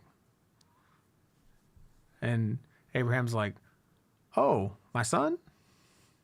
God's like, yeah, that one. I want you to take him up to this mountain. Some shit. There's a table there. I want you to fucking kill him. And then I'll know that you love me. And Abraham's like, all right, I guess. You say so, man. Whatever. And then so Abraham's like, hey, Isaac, let's go up to the fucking mountain or whatever. You know, I'm gonna go for a picnic. Yeah, I'm gonna go for a picnic. And then Abraham is about to fucking kill his son. And then like God himself doesn't even show up. Like God himself doesn't even show up, be like, all right, that's good enough. That's good enough. JK. You know, an angel shows up. An angel intervenes and says like, hey, you know, it's God. It's fine. You were really gonna do it though. Yeah. It looked like you were gonna do it. Don't say you weren't. Wow, Like, man. yeah, man, that's pretty fucked up, dude. That's crazy. Wow. Oh, I wasn't even God. That was one. That was that other angel, like a megaphone. It sounded right, like. yeah, he's put on the God costume. Fucking like it happens sometimes when we drink too much. So yeah, it like I never really thought about it till now. It's like no wonder this fucking church crowd is like, yeah, send our kids to school with no mask. Our kids don't need any vaccines or masks. That proves how devout we are, how much we love God. It's like, Daddy said to do it, so we're gonna fucking do it. Oh no. Oh boy. It's like no wonder these people are like. It's like, yeah, of course that's the only book you got on your fucking shelf, and you're totally down with sacrificing old people and kids. Yeah. No surprise. Yeah. Boy. Had never thought about it like that. That's a little upsetting. Well, here we are. So anyway, but that's the story, right? Yep. That's the name. That's the subtext of the naming of the game. Yeah, and the story there is mirrored in the setting of the game. Right, and so the difference is that the setting of the game is that it's his mother, and it's, you know, very, very literal and everything like that. And so so the game is, as the intro alludes to, the game is you escaping under your house from your murderous mother, who is trying to stab you with a knife, and then descending further and further down below until you eventually get to hell. And then maybe heaven. And then maybe some other bullshit is down there also. I really want to play this game. Maybe there are a lot of other characters down there. Maybe there are, could be Cain, could be Azazel, could be other aborted brothers and sisters of Isaac. You never know. Whoa, that's intense. There's some fucked up shit down there, man. That sounds amazing. So for the QT art style, it is absolutely, it betrays what this game actually is, is going for. I think that's probably what the big charm of the game is. Yeah. So it's heavily inspired by Zelda in the sort of layout and the overall structure. There was also a game called Smash TV. I don't know if you remember that game. For like the NES and that sounds vaguely familiar. It was in the arcade. It was basically like you had a top-down view of a room and you moved a character around. Charger. My phone's gonna die. Oh yeah.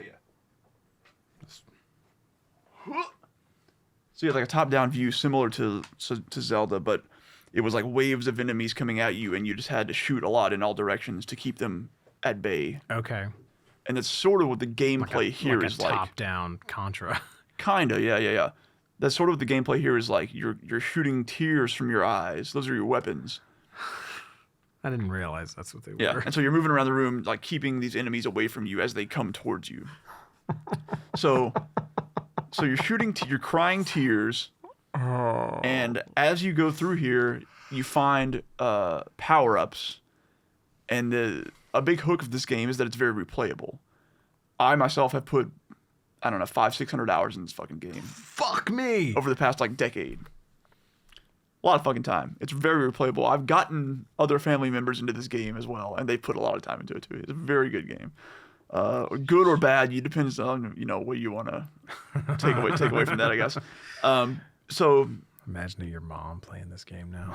she's watched it a lot, which is pretty funny, but because my sister and her husband are way into it. I see. So, I see. but so you start out as just Isaac, the kid, Mm-hmm. go through crying at enemies to kill them, essentially. As fucked up as that is, you find power-ups as you go, and it might be like a razor blade or something that Mother's lipstick. So every few tears you cry out, you also cry out a razor blade or something like that, and Okay. it does extra damage to enemies or whatever it is. You find mom's lipstick, mom's bra or some shit, all sorts of weird stuff. There's hundreds and hundreds of augments basically, and they have synergy with one another Okay. in some cases. So maybe you'll find like the spider shot, and it gives you extra eyes, and you shoot out 4 tears at once, but you shoot them slower than normal. Okay. And then maybe you find bomb tears, which turn your tears into bombs. So now you're shooting out 4 bombs. That kind of thing just expanded out to whatever you can imagine. The catch visually is a lot of the stuff will show up on you. Like, so when you get the spider thing, you actually get another set of eyes. So by the hours into this run, you're like some fucked up homunculus, just like shit's like stitched onto you, and you're mutated, and you're just horrific, and you're destroying all this shit in your way, and it's it gets to be a lot after a while, let's say. But it's an extremely good game. It's like regarded as one of the most replayable, best games of the last however many years. That's amazing. It's a great game. If you can stomach the content, which is quite a bit to stomach, to be perfectly honest. Sure. So I wrote down a few notes about the songs, and so on Divine Combat, Yeah. I was like, damn, this is cool. Yeah, it is. And then I was like, this is the sound of whimsical dread. Yeah, that's a great way to put it. And then on the song Greed, I was like, check out that organ. How Yeah. about that shit? Yeah, So I was like, oh, it's a nice, tasty organ solo. It's And, just a- It's it's a fucking funky little jazzy little beat there. And then on the song Atonement, what I wrote was, I was like, this is an interesting combination of elements, sort of between, because you have like the bleeps and the bloops, but they got the creeps and the And the cloops. was it in Spaceballs, but I lost the blips, Oh, right, the right. bits and the zips, God. and but then you have like these sort of majestic like pads and keys like on the top of it, and Yeah. and sort of like while I was listening to it, I was like, that juxtaposition there feels, I don't know, like there was something sort of very unique to me about those two things. Does that make sense? Do you know what I'm talking about? Yeah, exactly. Okay. I was trying to think of how to describe this because this is a very weird genre. If you had to peg it as a genre, because it's electronic music again, but it's like a lot of synths, a lot of electronic drums and stuff like that. But it feels like video game chamber music or something. There is something that felt a little, I don't want to say meta, but a little self-conscious of like, yes, this is a video game. And like the beeps and the boops Yeah. and stuff. It's like, oh, this is video game stuff. But Yeah. there is a contrast there with sort of what, like it was using that as like a rhythmic element, like a timekeeping ornamentation underneath all this other stuff, Yeah. I thought it was just a really interesting, not compliment, I guess, is maybe the word. So, and So an interesting thing about this soundtrack. So the game came out in 2011. It was built in Flash. okay, Adobe Flash or Macromedia Flash at the time, maybe, which was even then like a shitty platform to build on. But it was like free or cheap enough, and that's what they knew, and so that's what they built. and it worked well enough. It was like performance problems and all this stuff. And so for the initial release of the game, Danny Baranowski did this soundtrack. And a few years later, they decided to remake the game in a different engine and like make it more stable, more playable, more performant. And they gave it like a graphic overhaul, because if you look at this footage, it looks like everything's kind of smooth and animated looking. The remake is very, very pixelated in a way. It still has a good animated look to it, but it's much more like stark in a weird way. Not quite as pleasing, but I've gotten used to it because I've played that way more. But when they remade the game, I guess there was some sort of a contractual dispute with Danny B and the creators of the game. So that remake going forward does not have his music in it. So this is only the initial release of the game that this soundtrack is in. And the new soundtrack is like, it's fine, but it's not this.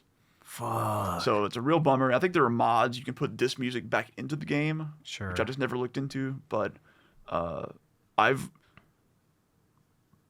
played the game for like 500 some odd hours. I've probably listened to the soundtrack as much. Like, Wow. it's like an hour or 2.5 hour long soundtrack total. I just put it on and listen to the whole damn thing. It's really, really good. That's interesting. Yeah, man, that sucks. Yeah, real bummer. And you never know. With those things, you really never know who. There's so many different ways that those things can go down, and there's so many different ways that that something can be done that is intentionally unfair, knowingly, like a known bad. Someone's doing a known bad, and then there's unknown, and then there's. It's like, well, you could have done something different. You could have done an extra thing to fix this, and then you didn't. So now, fuck you. I don't want to work with you anymore. Right. And that shit gets so. That was the environment at that time also, because, like I said, like a lot of indie developers were making big games that were being successful, but they didn't have any business acumen. Right. Like, they didn't know what the fuck they were doing on some level. Right. And so stuff like that happened a lot. Yeah, man. Like, you don't want to be sitting there with a bunch of buds in your fucking, in your living room, dreaming up how you're gonna make this cool fucking thing, and then sign some fucking contracts and iron out how you're gonna divvy everything up in case it's successful. Right. And so, and then once it starts getting successful, incentives get weird, motivation gets weird, At first it was just because we're having fun doing it, and now it's right. And whoever the last person was to touch it before it was released is usually the person who has the most control over it. And then once that person's getting a check, there's a lot more incentive for them to look backward and be like, well, this wouldn't even exist without me. And and like, okay, well, I'll give you, well, you only spent like, a week working on this music. So I'll give you $200, or right. whatever. And then it's like, no, my music is instrumental to the success of this game. I deserve 20%. And there's so many fucking ways that shit can go wrong. Yeah. And I don't even know who was at fault here. It's impossible to know. It's impossible to know. But the dude, Ed McMillan's made more games. Danny B's done more soundtracks. He'll show up in the next episode again. Oh, recurring friend of the pod. Yeah, exactly. A wild thing on that tip, though, that happens a lot in games, and I'm sure it happens a lot in other industries too, is that you'll find that people who worked on a game, like say early on, or only on one little section of it, get left out of the credits for the game. And these days, credits can be like thousands and thousands days of people long. Yeah. And it's like, why bother leaving them out at that point? But it happens all the time. Like this sub team at this studio just got left out because they got cut. They worked on 10% of the game or whatever. Right. I'm sure that happens in other industries too. But. Right. It's such a weird and interesting thing because you're not, because the creative game it's a gamble. Like you make good stuff and you want to keep making good stuff but you don't know which one of those things, or you want to keep playing on good records. And so you play on, what you have the time to do that feels right. You play on it and you hope that one of those things one of those lands in the right way. Yeah. But you never know what. You can't predict what's going to hit, Yeah, yeah. And I just imagine that it's all the more true. I imagine it's infinitely more true with video games or indie video games than it is with music. Because with a lot, I don't want to say all, but with a lot of music, it's...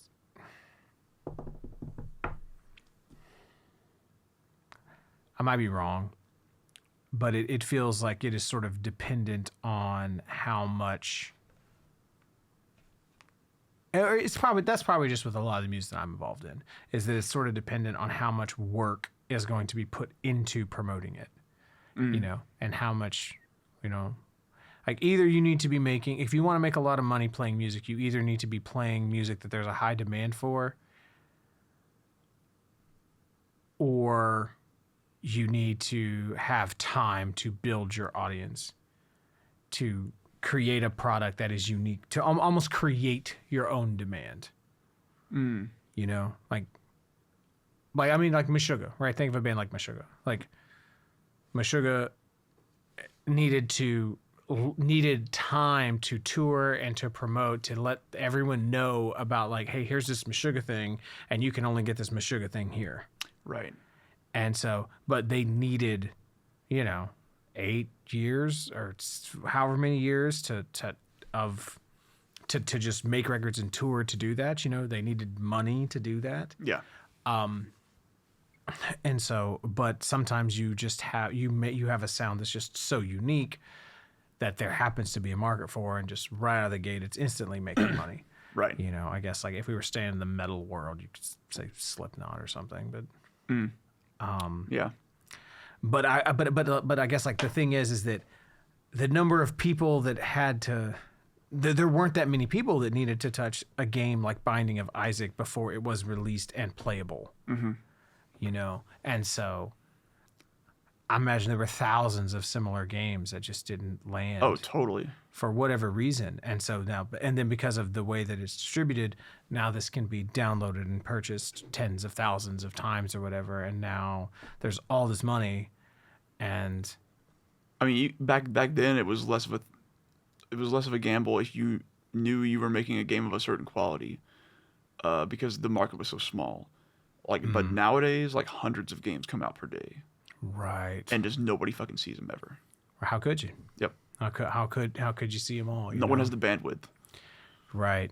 And maybe not hundreds per day, but like tens per day at least. Right. A lot, way more than anyone could physically play. Right. Yeah. I mean, it's almost like it's even stupid to put out content in such a saturated market. I can't think of another market that's similarly saturated. No. Nothing. Well, let's not worry about that anymore. Yep. Moving on. So the next game. What was the next game? Shatter. Okay, so this fucking game. Yeah.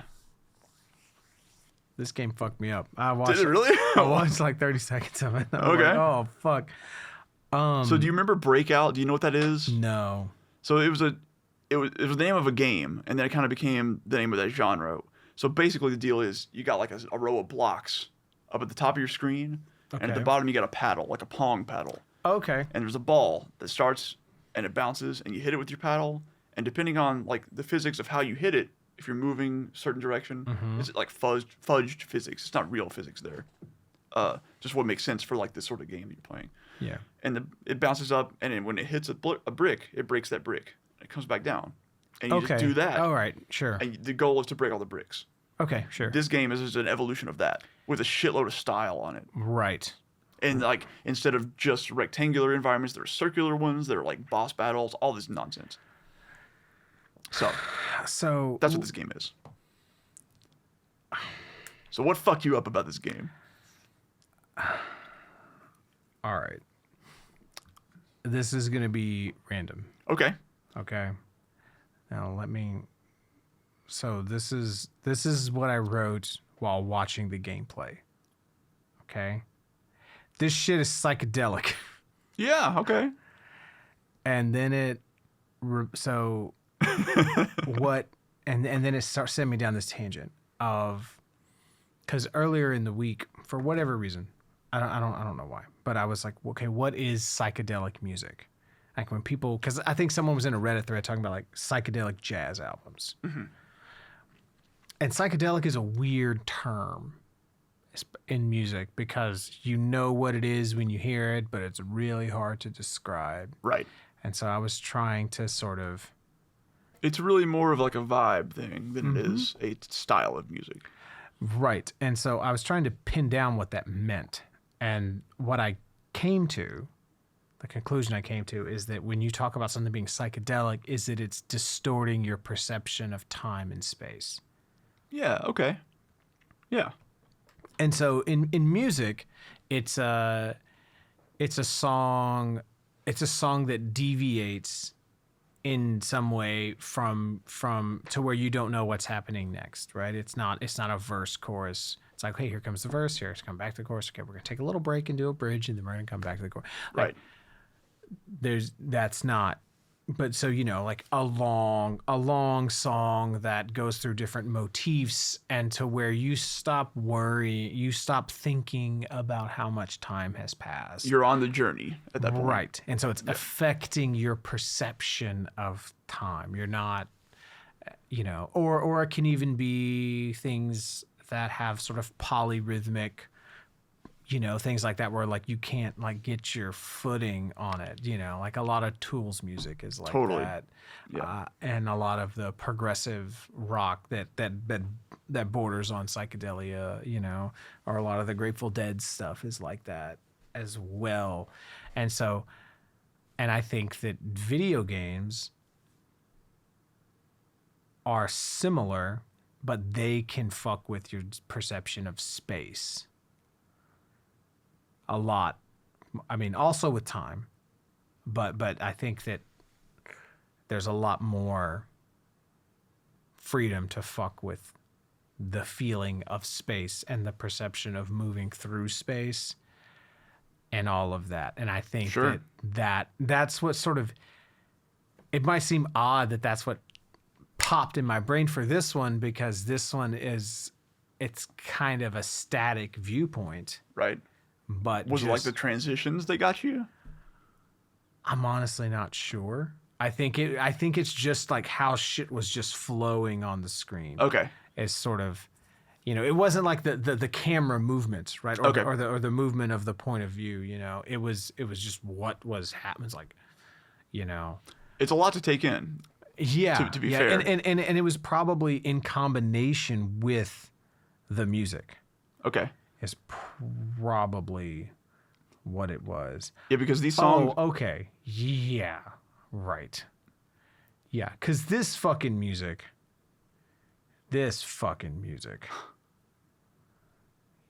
Yeah, it was because of this motherfucker right here. Yeah. Okay. Cool. No, I remember this fucking shit. I mean that in the nicest way. Right. So yeah, so tell me more about this game and how sort of you got into it and whatnot. No, that's a good mindset to approach this game in, because this is that type of game. Like, absolutely, like the songs on the soundtrack are very long.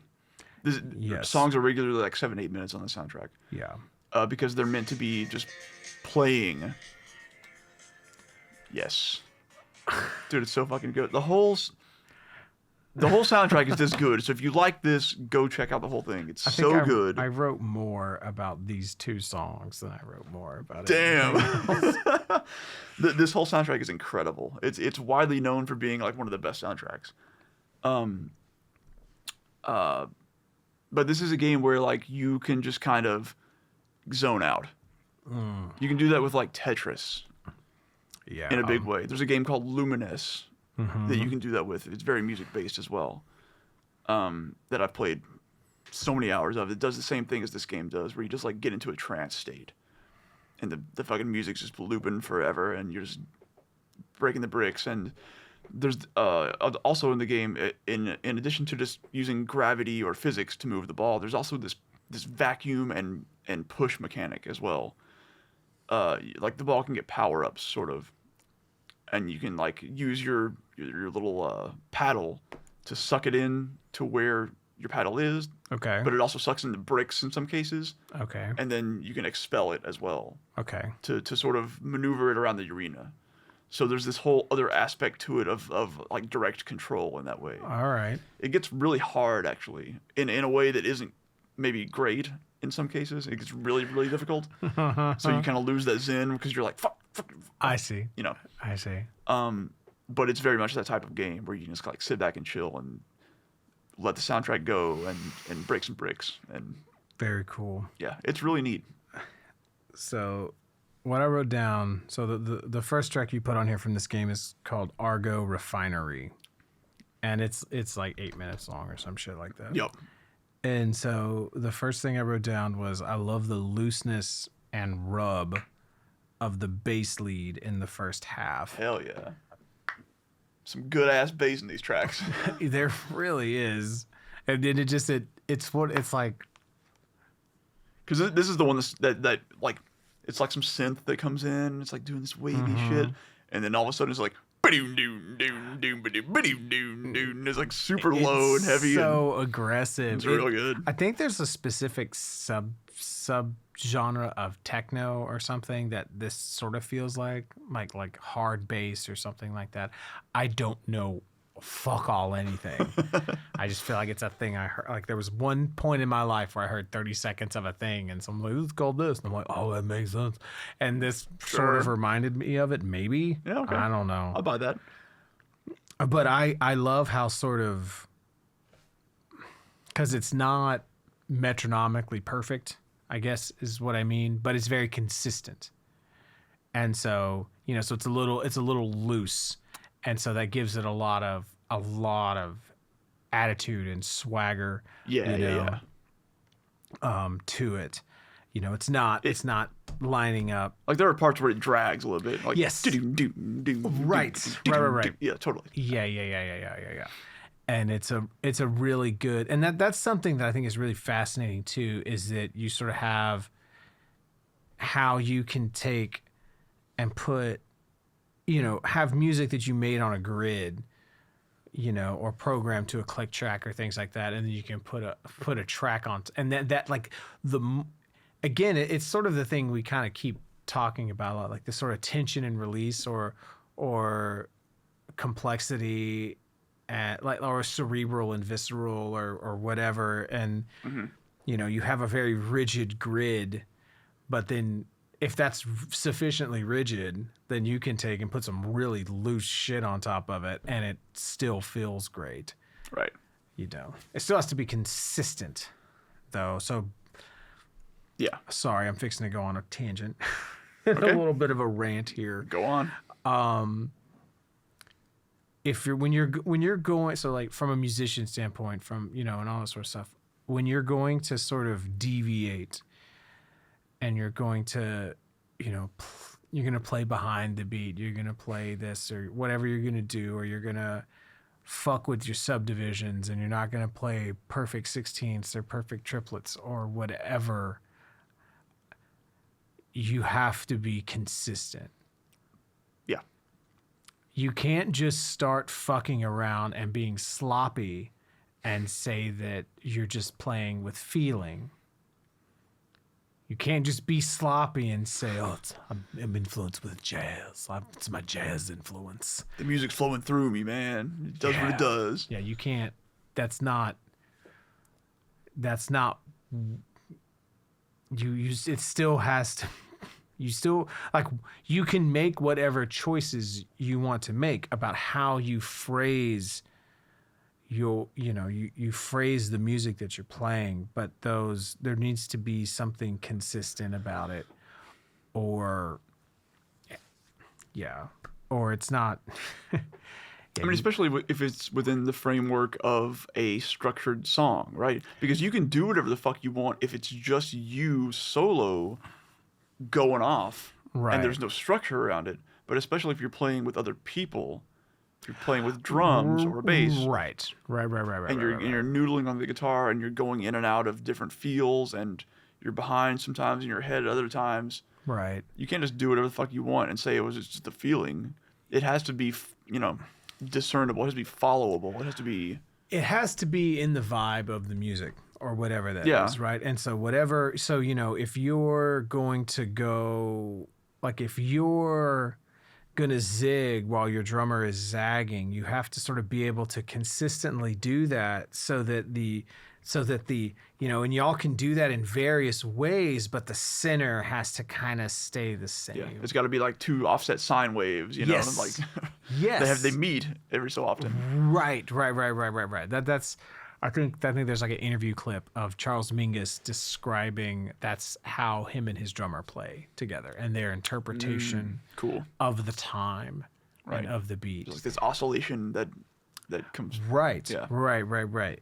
That's cool. And so, it's not like you can't just. And so sometimes when you play with some blues guitarists or some bedroom guitarists, because they haven't spent a lot of time playing with other people, and so they're like, I'm just gonna fucking go for it and just fuck around, and that's when I'm really expressing myself, and it's like, no, that's you're just making someone listen to your bullshit.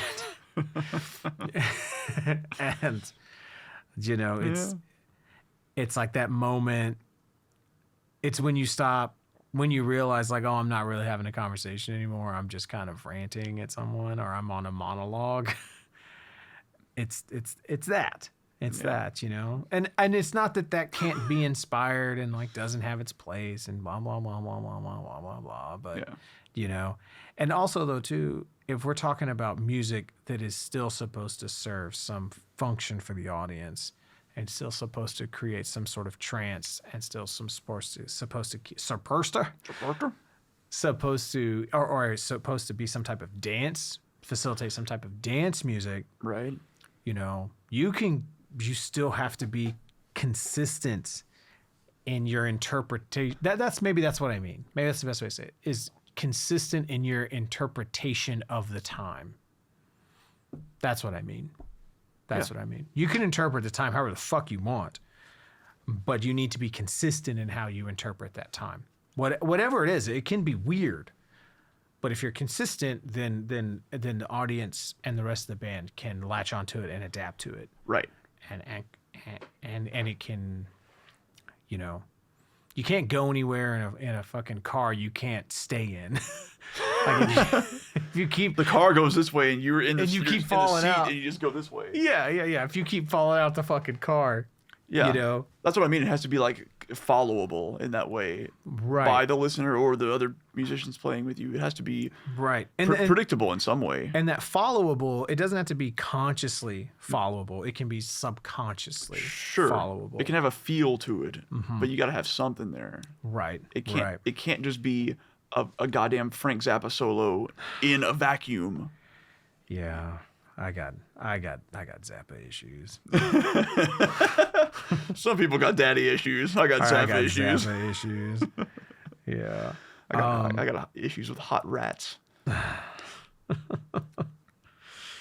And then I wrote down some other random shit of how about that solo at 6:23?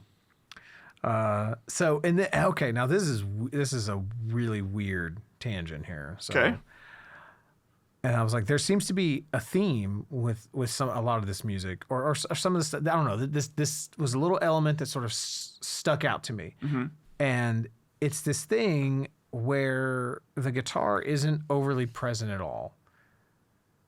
Maybe not there. Maybe not even present in any capacity, and then sort of comes out of nowhere, does a really cool, absolutely essential lead or solo or something like that, and then gets the fuck out again. And so it's not an essential part of the instrumentation. And that, I feel like that kind of thing shows up often in these playlists, or at least more often than you would think they would for someone who's a guitar player. Oh, okay. Yeah. Well, so my answer to that would be, I think you're right. First of all, I think it's a good observation. And I think probably the reason for that is because that there are other instruments present here, electronic or live, whatever, that fill the same role. Of course. A lot of times. Of course.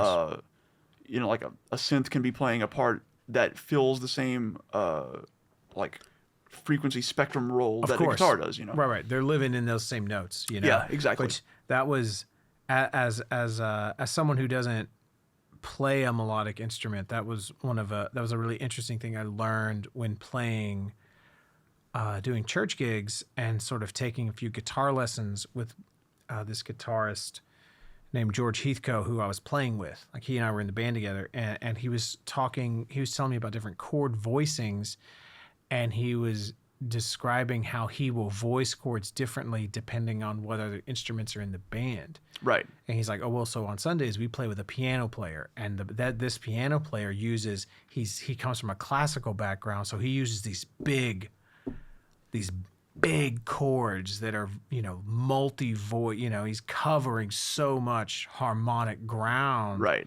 He's like, so I leave out, when I'm playing these chords, I'm not, maybe playing single notes at that point in some cases. Like sometimes I'm might just be playing like the first and the, and the ninth even, not even hitting the third. It's like the root in one ad or something like that. Right. For sure. And so yeah, like just there's so much art in how you just, aside from writing the chord progression, how do you voice the chords? Right. And there's a whole universe. That's something that's always been wild to me about like composers who know how to work that. And it's just like, man, that's something that I don't think consciously about. Right. But it doesn't come up in metal. No. Very often. Very rarely. Yeah. And but yeah, well, and then another thing that I think is interesting sort of about this concept of using the guitar sparingly as like an element, as like an accent, as like a color splatter on the canvas, is that it's interesting too how, or just the sound, if you use the guitar too much, it can kind of make the music sound dated. Yeah. And sure. Yeah. Like if the guitar is really featured too much. I mean, okay, well, I think of like the funk fusion band I was in, small deal, very guitar heavy, but we were very intentionally, and we were vocal about it. Like we weren't hiding things. Like, yeah. Like we're tapping into a 70s thing. Right. And so it wasn't a detriment to us. It was, but I feel like, I don't know. I feel like when you feature the guitar that prominently, you're sort of like, you're not going to sound necessarily modern. I think it depends on the type of music you're playing also.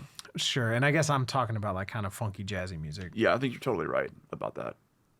And so like I think that if anything, it has a place in people's, like, the public consciousness of the 60s and 70s. And that's really what I mean. Yeah. That's really what I mean. I don't think that it's like, oh, you can't be funky, jammy, or jazzy on guitar. Yeah. That's not what I mean. Or when you play this certain style on a guitar, you instantly sound like these people did back then explicitly. But no, it's that tone. It's the tone, and it's the, and it reminds, it's like it takes people back to, Hendrix and Jimmy Page and all that sort of stuff, and it locks it into that era in a sense. I think you're right, yeah. And so and also I sometimes wonder just about sort of, I don't know. I'm talking shit.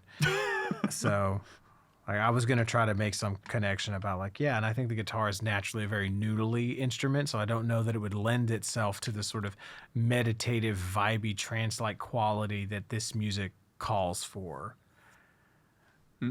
oftentimes. So Probably oftentimes, probably for most people, that's the case. right, and then on the song Neon Mine, so this is again the other song for Shatter. I was like, this shit is fun. Yeah, It's heavy and silly at the same time. it is, man. Oh, the So- soundtrack is so fucking good. Yeah, it was. Those tracks are great, and But this one also starts off with like some dirty ass bass. just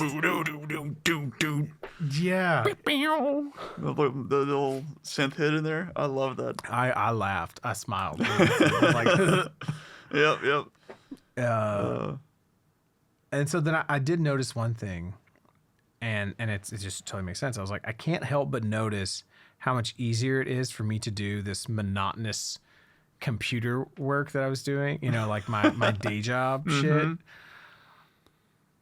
while listening to this music. It's like, oh yeah, this is kind of what this music is designed for. Kind of like intentional one way or another. Like you're meant to be having fun while doing it. So Not- there's not that. so much. But that's absolutely what I use this music for also. Right. Right. So it's perfect for that. That's interesting. Whether they intended that or not, it's meant to be listened to a lot repetitively, sort of secondarily. So, Got it. Yeah, absolutely. All right, so let's talk about the next one. So the next game is called Fez. Fez, like a Fez hat. Got it. Yeah. Okay, so this is fucking weird. Okay. Yes, it is. Just the gameplay of it. So I have some questions. Okay. Yeah. So what this gameplay looks like is you have like a 2D thing going on. Yes, you do. But it seems that you have the ability to rotate the reference frame. Yes. Now, is that something you control Yes. as so you decide when Yes. that happens? Yep. Okay. You have okay. the four cardinal sort of direct. You're rotating 90 degrees at a time. Yeah. It's like orthogonal. Yes. And so the game is presented to you at first as this 2D game, and that's all you got. Okay. And you get to that point where the video picks up, and you get the 3D ability. Oh, wow. So you don't know it going in. It's very early on though.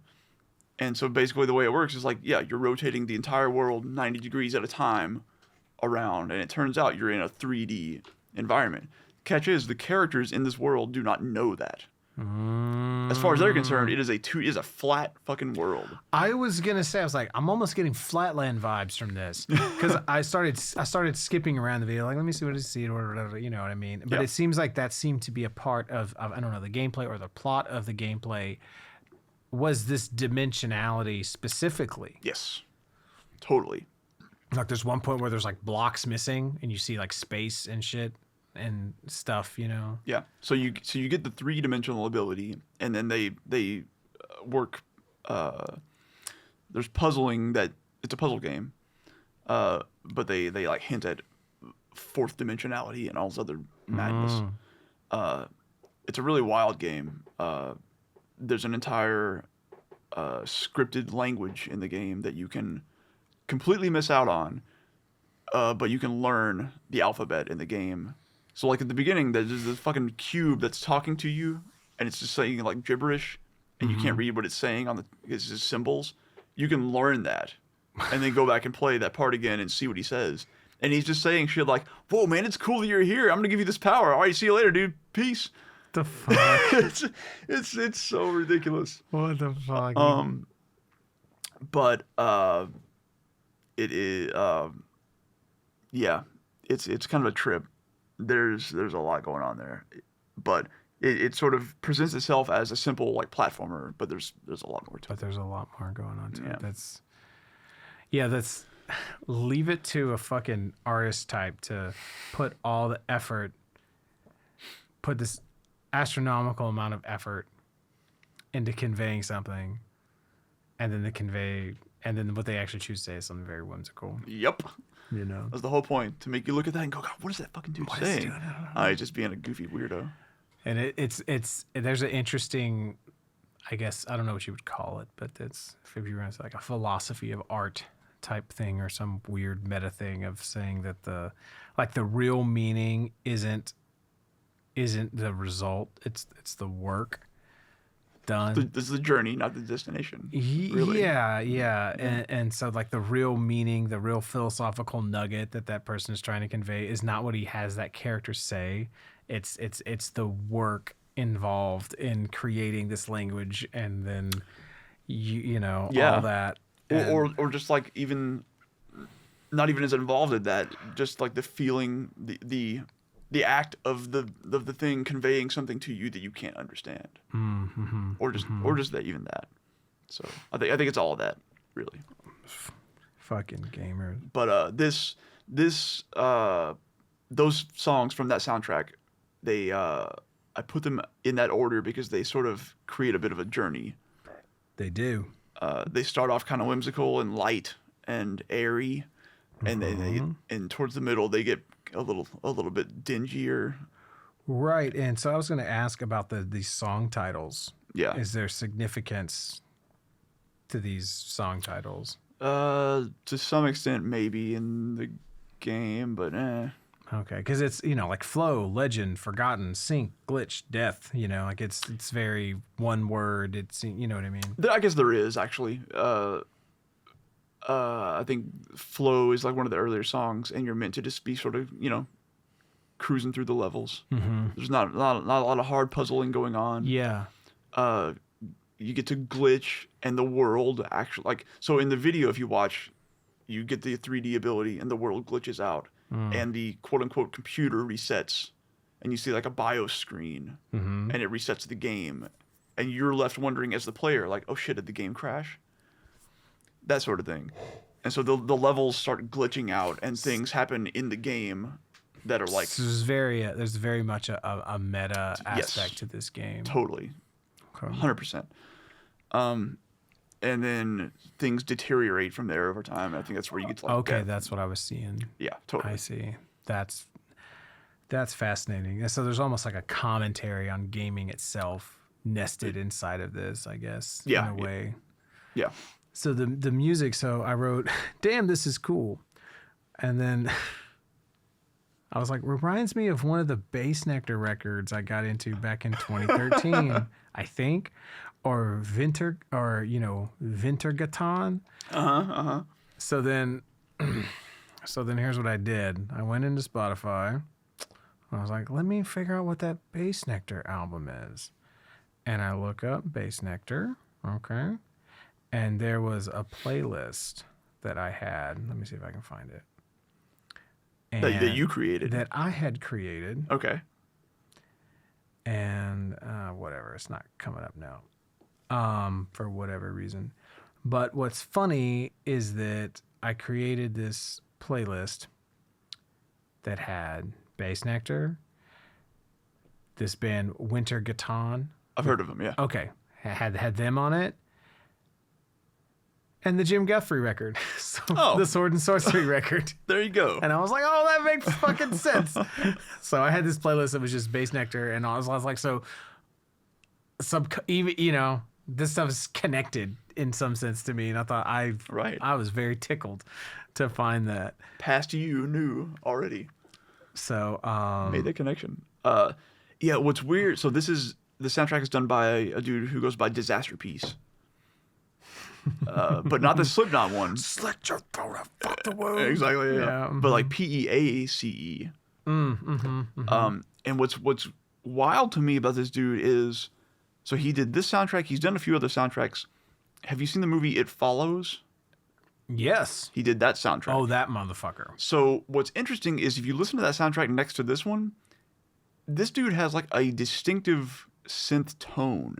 And I feel like a lot of artists don't have that. But this is a guy, like, if you hear this tone, you know it's him. Interesting. It's really weird. Interesting.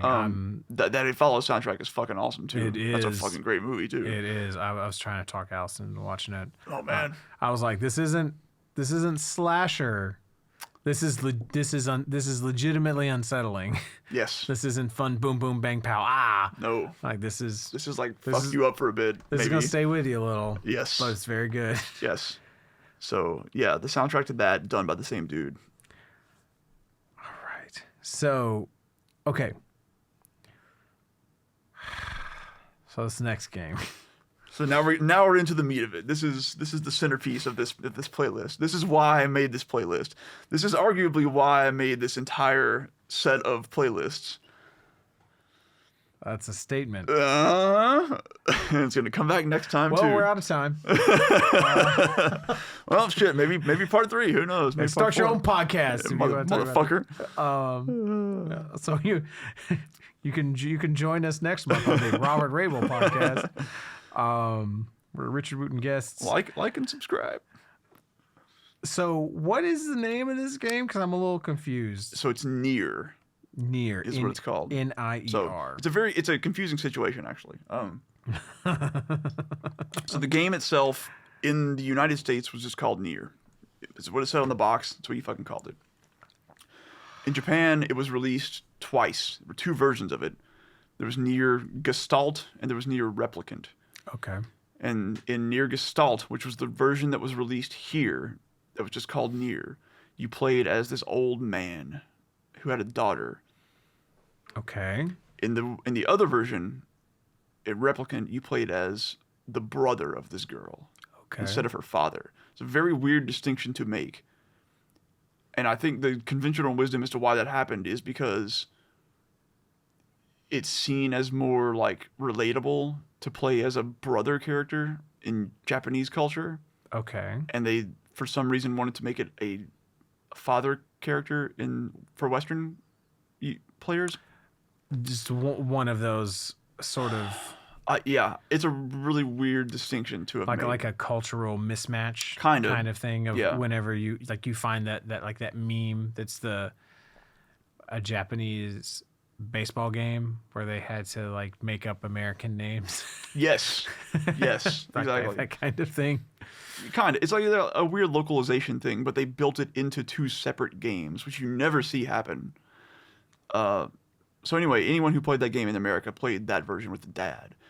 And it's like, you're this weird, like, ugly old dude who, like, no one wants to play as an ugly old man conventionally. Mm-hmm. So it didn't sell very well in the first place.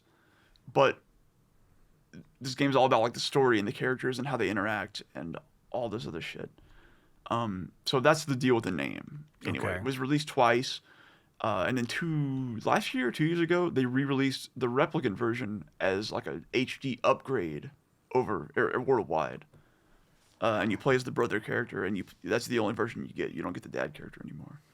But people have like this weird attachment to the dad character because he was really cool to play as. It was admittedly very cool to play as a character like that because you never play as dads in games. Yeah, right. It's novel. Yeah. So anyway, that's the deal with the name. So which version was the gameplay footage from?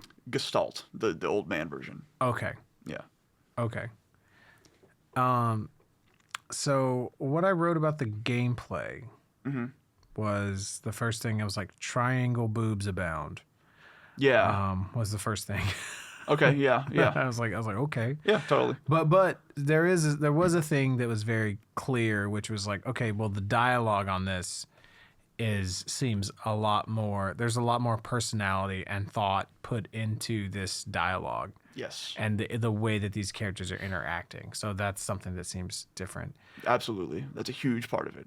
And then I was like, this was one of those, probably more so than any of the other ones, that the fucking music drastically changes how you are how you are sort of interpreting the action on screen. Yes. Even just as passively watching it, not even interacting with it directly. Because the clip you showed me is like this fucking weird ass boss, like this fucking giant formless rotating Tetris speaker box monster. Yeah, it's like this big body made of sort of cubes that are not together. They're kind of separated by air, and but they're moving in and out and replacing each other and glowing. Very weird. Yeah, and very sort of like, what the fuck? That's the right response for that. Yes, totally. And so, but then you listen to the music that's happening, and it's like, why? It's like, yes, what the fuck? But this is why this is calming in a weird way. And there's a weird juxtaposition.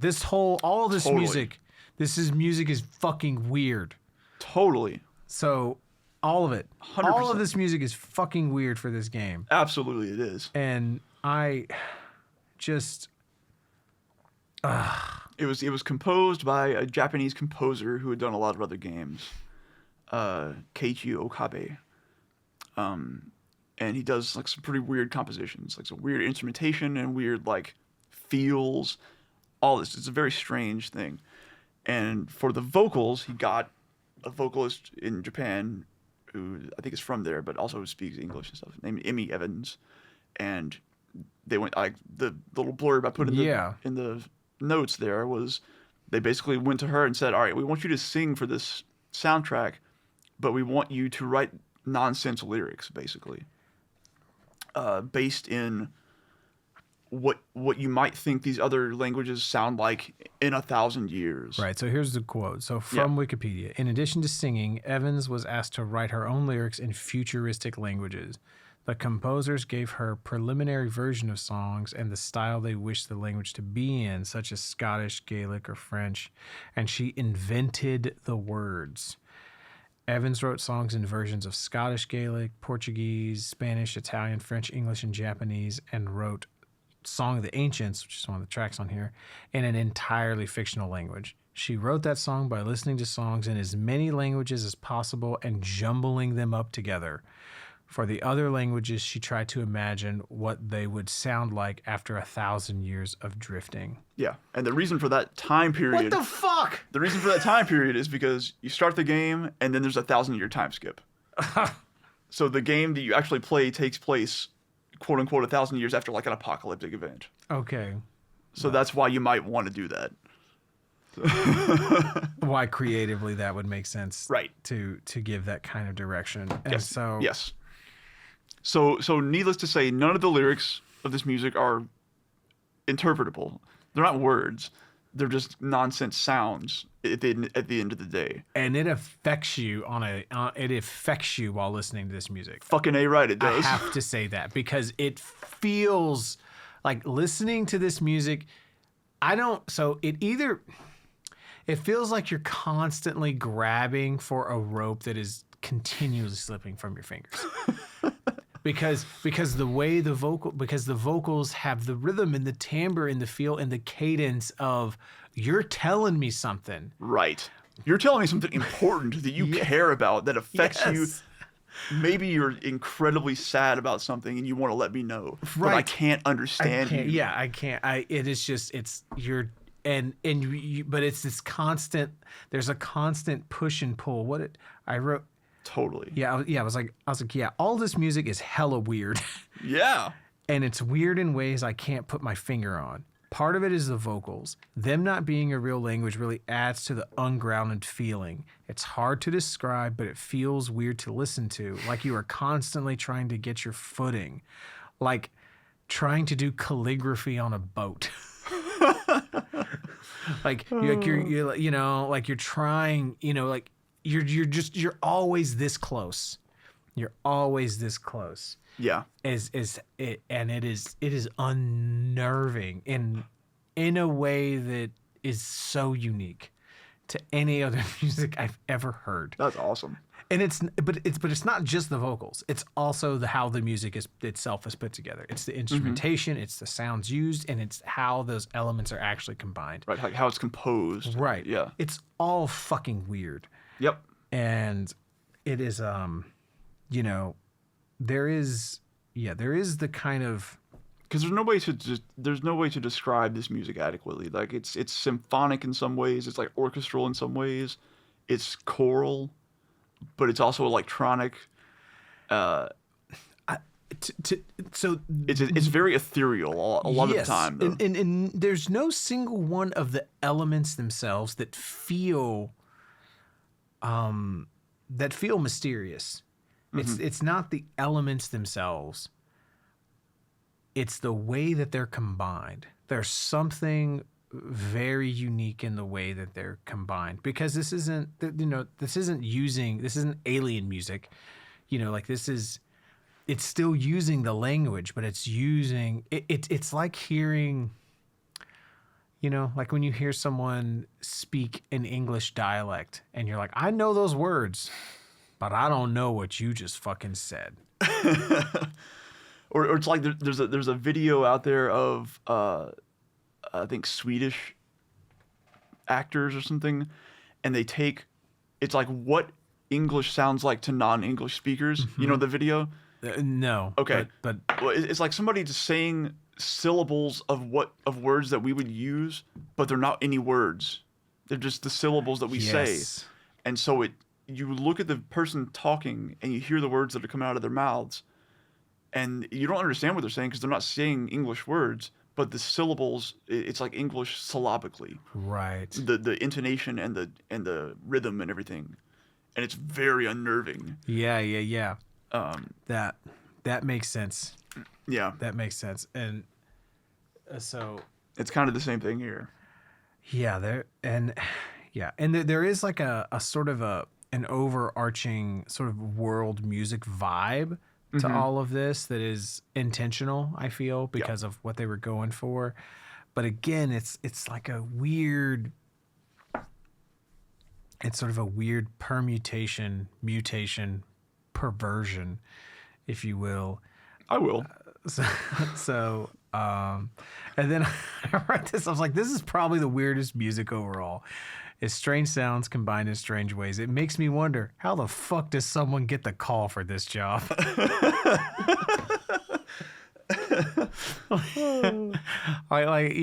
like, oh yeah, dude, get the fuck, like the music, like I imagine in my mind the music for this just being like, well, we asked him to do this, and this is what we got, and we can't really, he went above and beyond. I don't know that it's what we are asking for, but it's what we got. Here we go. That sort of was like my interpretation of it. Like you. I don't think that was the case. I think that It probably was not. No, I think that this was entirely intentional. I think this is exactly what they wanted. Because the dude who directed this game is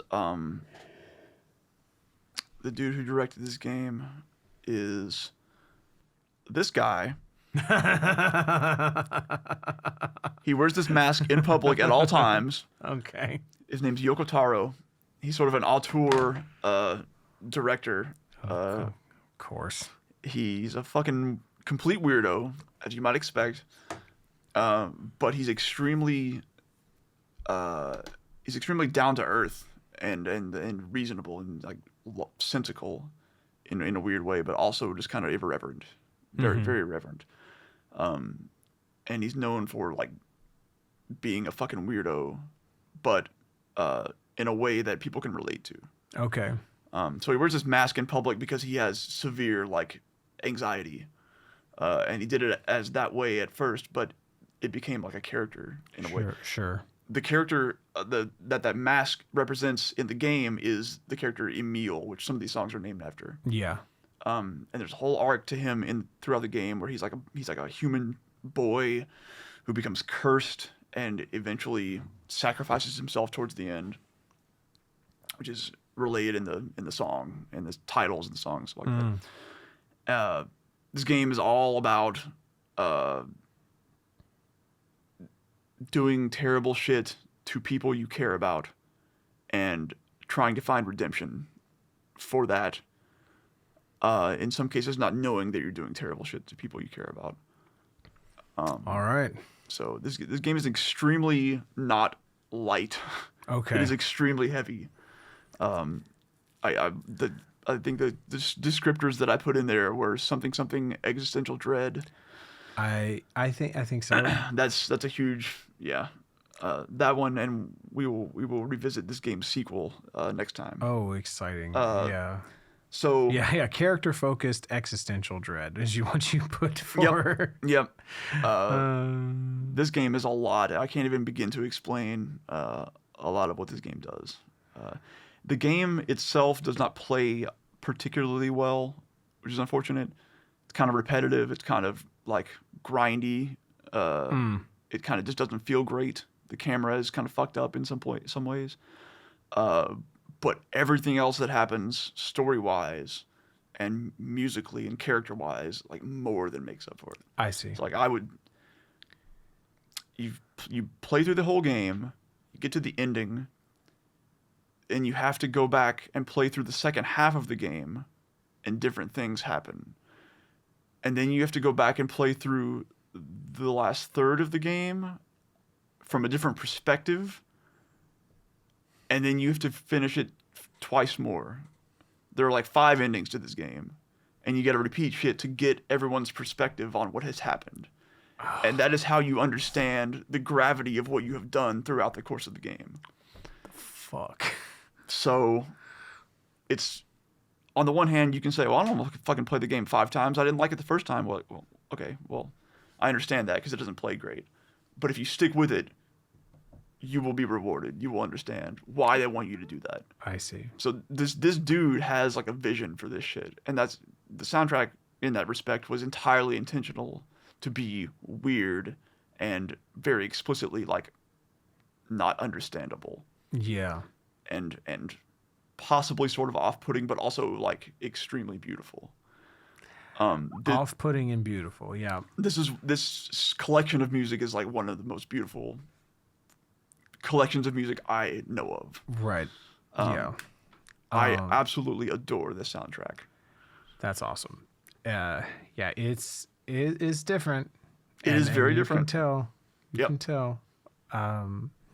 So I was talking earlier about the Tresillo rhythm. Yeah. So here for a more tangible example of it. 1. Yeah.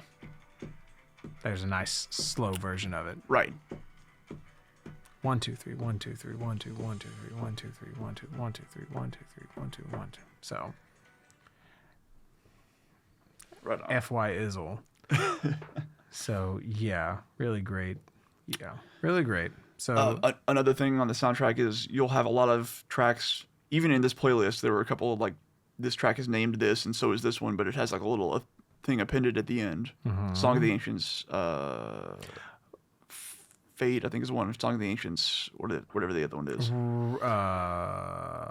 Hollow something. Yeah. And then Emile as well. There are 2 Emile tracks on here. That piano thing right there. Dude, it's so good. It's song, yeah, man. So yeah, a few more things on this. There's a lot of I don't know if there's a leitmotif necessarily. It's just taking the same song and doing something different with it. In a lot of cases, like there are 4 to 6 versions of some of these songs. Right. In some cases on the soundtrack, because they take it and they put it in a different context or play it on a different instrument, something like that, and it gives it a different feeling. And it's used in different ways in the game. Very cool. So the Song of the Ancients specifically, there are 2 characters in the game that are twin sisters, and you come upon one singing it herself at the beginning of the game. Mm-hmm. Later on, you come upon her sister somewhere else singing her version, and then you come upon them both later on together singing in unison. And the shit like that happens in like just constantly. Games do not do shit like that, and that makes it such a wild thing to come across. And it's done so well like this. Right, I see what you're saying. It's fucking mind blowing. That's crazy. It's nuts. So where do you play this game? Where do you have to play this on? You can play that version on. You have to find it on PS3 or 360. They haven't re-released it. Well, okay. So like I said earlier, they re-released that other version of it, but they re-recorded the music, and so like they got the same woman to sing and the same dude like composed it, but it's the same but different, and it's not quite there. It's not quite there. They made some interesting choices in some cases, let's say. Why won't creative people stop creating? Stop. Once you've created the thing, leave it alone. Don't recreate it. Don't fucking Lucas this shit. Yeah, exactly. So, yeah. Okay. All right. One more. So, Dustforce? Dustforce. Dust. Like dust. Like Yeah. you got to sweep up some dust. So Uh-huh. I started watching the gameplay of this, and I was like, "Is this motherfucker raking leaves? Yes, he is. Is that a raccoon?" Yeah. And then this is strangely relaxing. Yeah, it is. What wonderful music! It's really good. This feels like a nice blanket and a warm drink. Yeah, it does. And not just because it's called Cider Time. Oh, is it what? One of those tracks is called Cider Time. Oh my fucking god! It is. So I wrote that. So that description, I wrote that just from watching the gameplay. Nice. Just from and it was just like, because that's how it made me feel. I was especially sort of in contrast to sort of the fucking one that I saw before with the speaker box monster. Yeah. And like this is upsetting in a very unique way, or this is tense. This is tense in a very unique way. Yeah. And then this just seemed delightful. Totally. Well, so I did that on purpose. I wanted to put Nier towards the end there because it's a fucking lot. And then I want to put this at the very end as a sort of a chaser, a closer, Because it is that. It is like really relaxing. It's really just like, man, I could just get lost in here for a while. Yeah, it's just, yeah, I don't know what else to say, but the gameplay looked very, very engaging, but very whimsical and very Yeah. like. This is another one where like the gameplay is cool and like in the descriptors I put like precision platformer. So you need like there's a lot of skill involved with getting good at the game. And then I put janitorial because you play as janitors. You play as people with brooms and rakes and shit. Yeah. It's just a weird little sort of foible there. But the game is kind of like it's fine, it's cool. It's a good game. But the soundtrack, I've listened to the soundtrack so many times. It's nice. It goes far beyond the way it's used even in the game. It's really nice. Yeah. I liked it a lot. I wish I had more to say, but it's just delightful. It's just delightful. It's really, really good. I'll listen to it all the time. I listen a couple times a week probably. All right, and then so the bonus round Yeah. was this Demon's Souls. Demon's Souls. Demons Uh-huh. Souls. Just it's a dumb name. No doubt. So I actually like texted you about this one. Yeah. And this is again a sort of another like bit of just a delightfully weird music in an really unexpected way. The two delightfully weird entries in this playlist, both of the Japanese games on this playlist. Who would have thunk it? So what was the one that I really liked? Was it Is this one? Yeah. it's Tower Knight Penetrator? No, I think this is Vanguard. I don't know. No, I think it's Tower Knight. I don't think it is. Oh, you're right. This is. Yeah. But there's like... Yeah. It's just this... And then all of a sudden... Just the one little sting, and then like... Yeah. Yeah, it's like the music is so... there was a lot of like momentum and motion in it, but also like there's also whimsy and some absurdity, but it being sort of couched inside of that motion, and that there's like a little bit of urgency, Yeah. but not like too much, and it's a really interesting combination. Just the music, the music, and there's a lot of brass in this soundtrack, Yes. which is Is number not one. common. Number one, very uncommon for video game soundtracks. Number two, very uncommon for this type of game, which is just like extremely dark, depressing, difficult okay. game. So that was something I was going to ask, because I watched almost the whole video that you sent of this. Oh, right on. Because I was like, okay, this looks like something I would actually like to play, and I was like, wait a minute. It was the boss fight against the Tower Knight. Right. And I was like, wait a minute. How hard is this Against game? fucking. So, it's weird because this game spawned like a whole series, and it's one of the biggest series that you can find in games nowadays. And they're known for being difficult, but they're not actually that difficult. They just require patience, which is kind of a different thing. Okay. But it's something that a lot of people do not excel in. So they find it hard. But if you stick with it, if you just like be patient, because a lot of times you're just like running in, you want to kill the thing, Right. But you gotta like hang back and like let it come to you, or like watch what it does. Right. You gotta wait for do thing. You go in, whap, whap, whap, whap, whap, get out. Exactly, and that's not that difficult. Wait for do thing. Go in, whap, whap, whap, whap, whap, get out. Yeah. So if you can do that, you'll probably be all right. But it's punishing. I see. It's extremely punishing.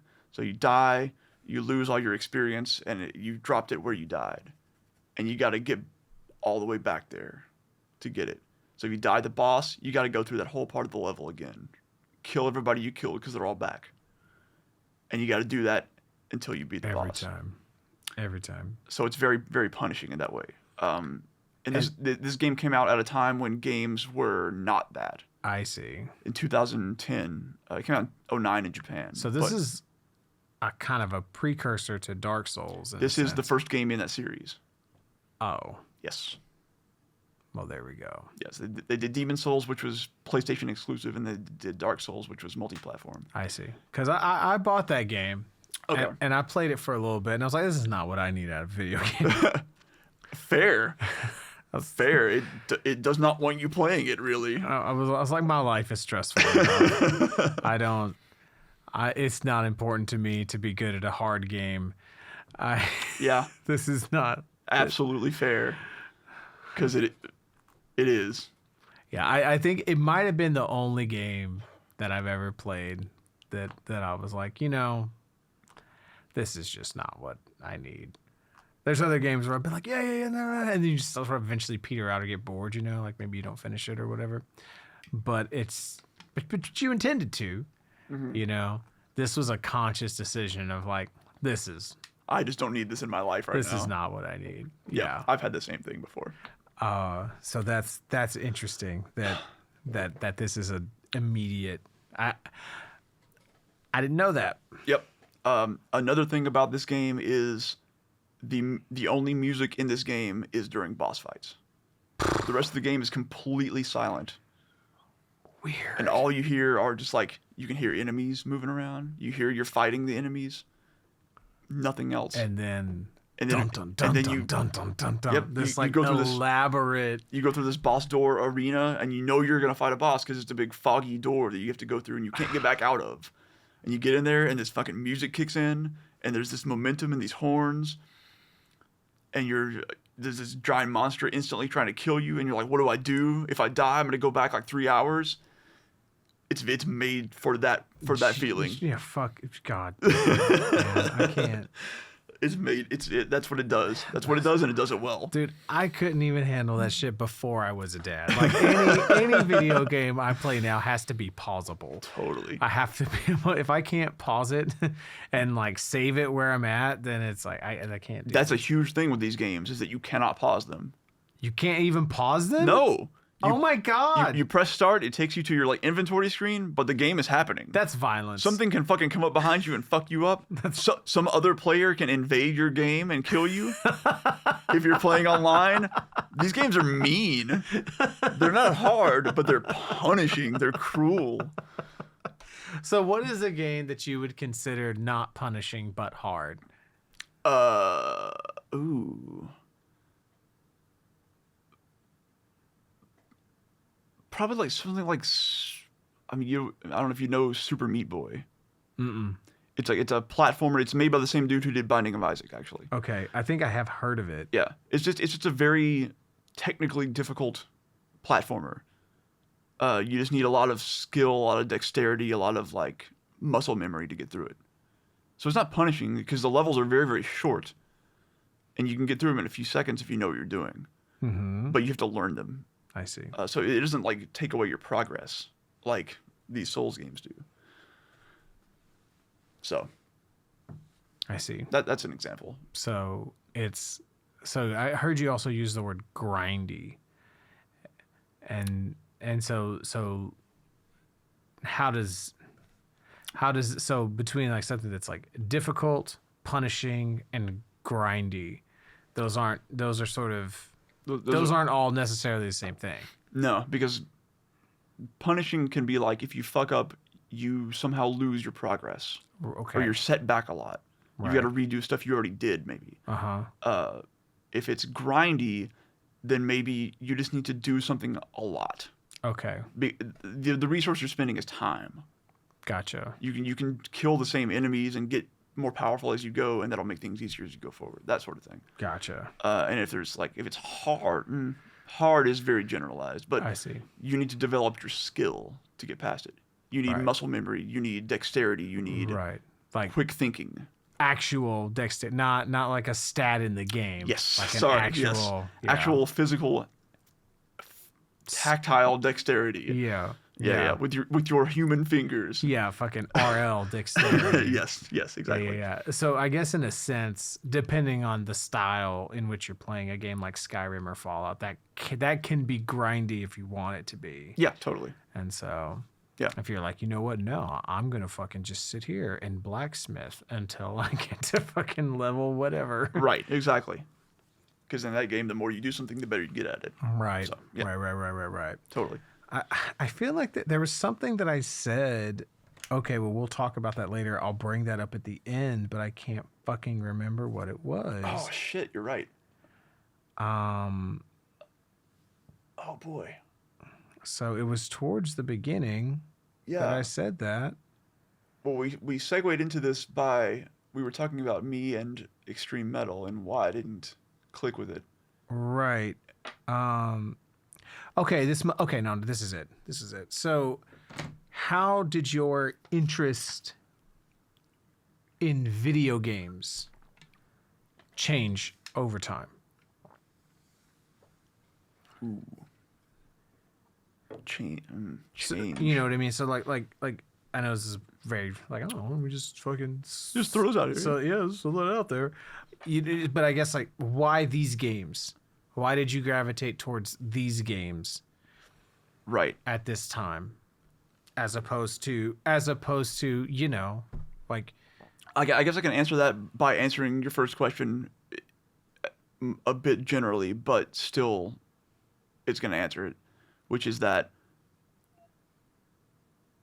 over time, games became more sophisticated in the things they could express, and I became more attracted to games that were able to express, much like music, I guess, these games have incredible atmosphere. Right. They have an incredible feel to them, like a vibe. Right. Very similarly, like, and they're reflected in the soundtracks a lot of the times. So if you can play a game and like feel like that place has a feeling to it, and it doesn't really matter what the gameplay is in some ways. Like, it doesn't matter how fast it moves or how many dudes you kill, that kind of shit. Right. That a lot of times is more important to me and has gotten more important over time. I see. So you're not big into Call of Duty. I'll play Call of Duty. Okay. Like with friends, but I won't play it on my own for the purposes of like, I'm feeling like a cool dude shooting people. It's more of like a social thing at that point. So that's, yeah. Once upon a time, I would play a game because it felt good, because that was a novel thing. But they got really good at it, and it just became not so novel anymore. Also, I grew up, and I don't so much need that rush. So you gravitated towards these games because it's not just a novel gameplay, but it's a novel, almost a novel, a novel thing that the game is able to express. Yes. Emotionally, atmospherically, or whatever. Right. Or whatever. Whatever, Becky. Yeah. Whatever you and your gamers are into.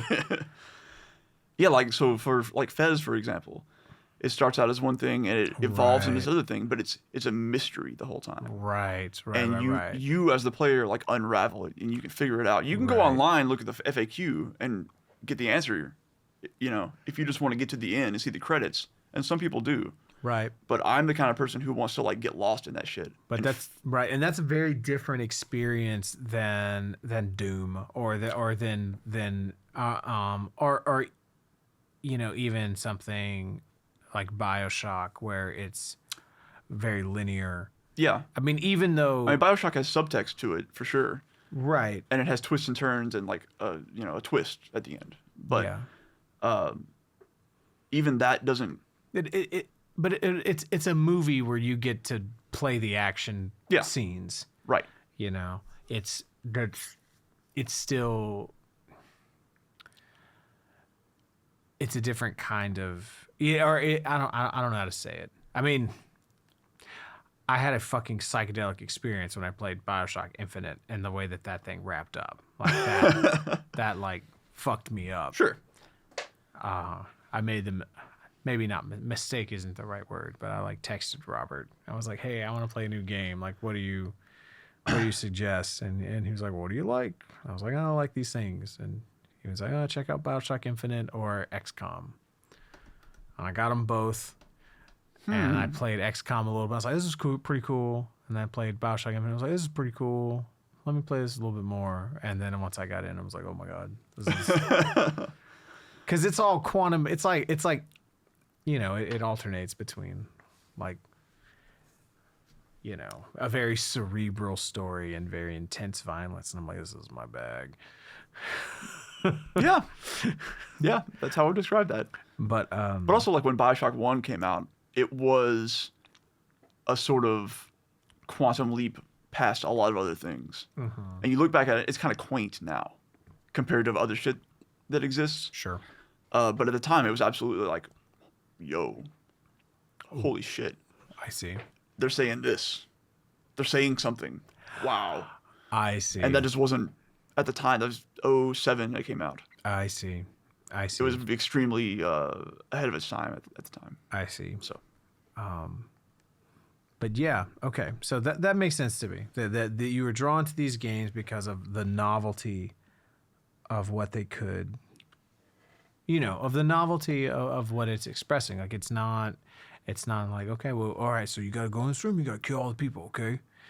And then if you kill all the people, then you go kill the bad guy, and then you no more bad guys. Right.